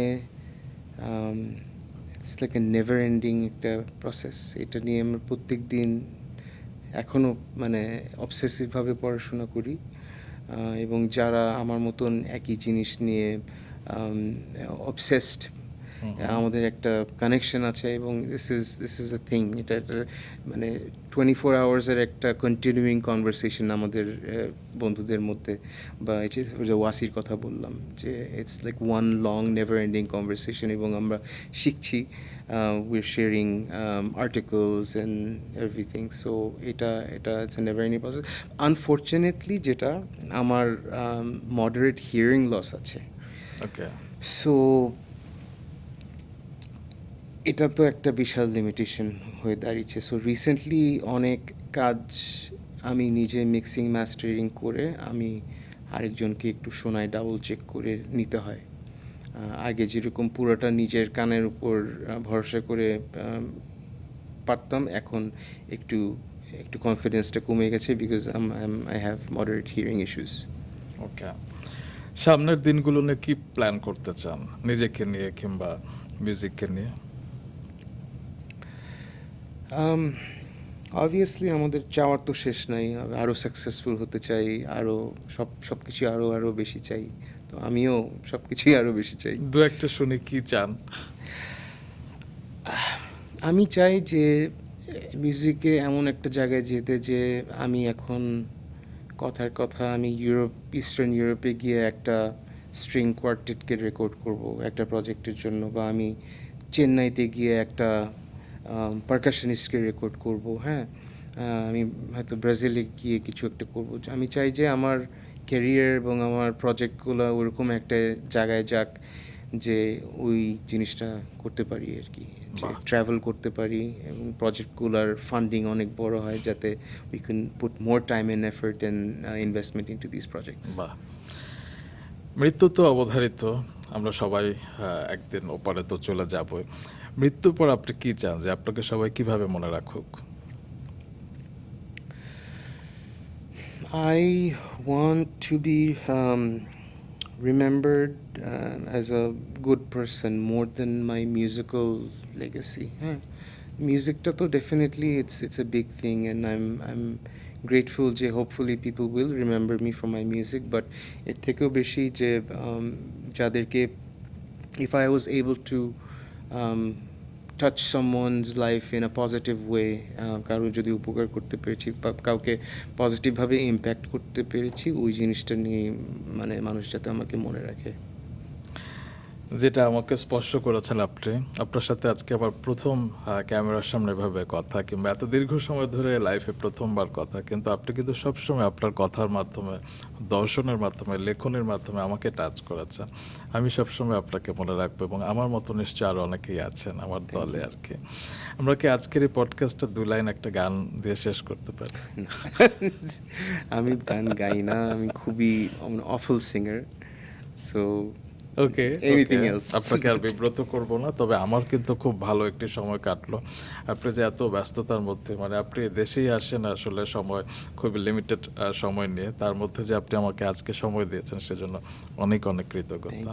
আমি আসলে নার্ভাস ছিলাম এখানে আসার, বিকজ আপনার গেস্টরা এবং আপনাদের কনভারসেশনগুলো এত প্রোফাউন্ড, এত ইনসাইটফুল যে আমার মনে হয়েছে যে মেবি আমার স্টোরিটা এত ইন্টারেস্টিং না, বা আমার পার্সপেক্টিভেও এত হয়তো ডেপথ নাই, বাট আপনি you are so kind and so accommodating, এবং লাইক আই সেড যে আপনার পডকাস্টগুলি দেখলে আসলে বোঝা যায় যে আপনি কতখানি হোমওয়ার্ক করে আসছেন, এবং সবচেয়ে ইম্পর্ট্যান্ট জিনিসটা যেটা the reason I hate interviews, যে মোস্ট ইন্টারভিউতে যাওয়ার পরে যখন কনভারসেশন পরে মানুষ কোয়েশ্চেন করে কিন্তু আনসারটা শোনে না, এবং আমি কাইন্ড অফ বুঝতে পারি যে এই মানুষটা অলরেডি নেক্সট কোয়েশ্চেনের কথা চিন্তা করছে, বা কানে হয়তো তার প্রডিউসার বলছে যে এইটা করতে হবে, সো তখন না পুরো জিনিসটা কাইন্ড অফ মানে মুডটা অফ হয়ে যায়। বাট আপনি যেরকম যেই সিনসিয়ারিটি দিয়ে প্রশ্নগুলি করেন,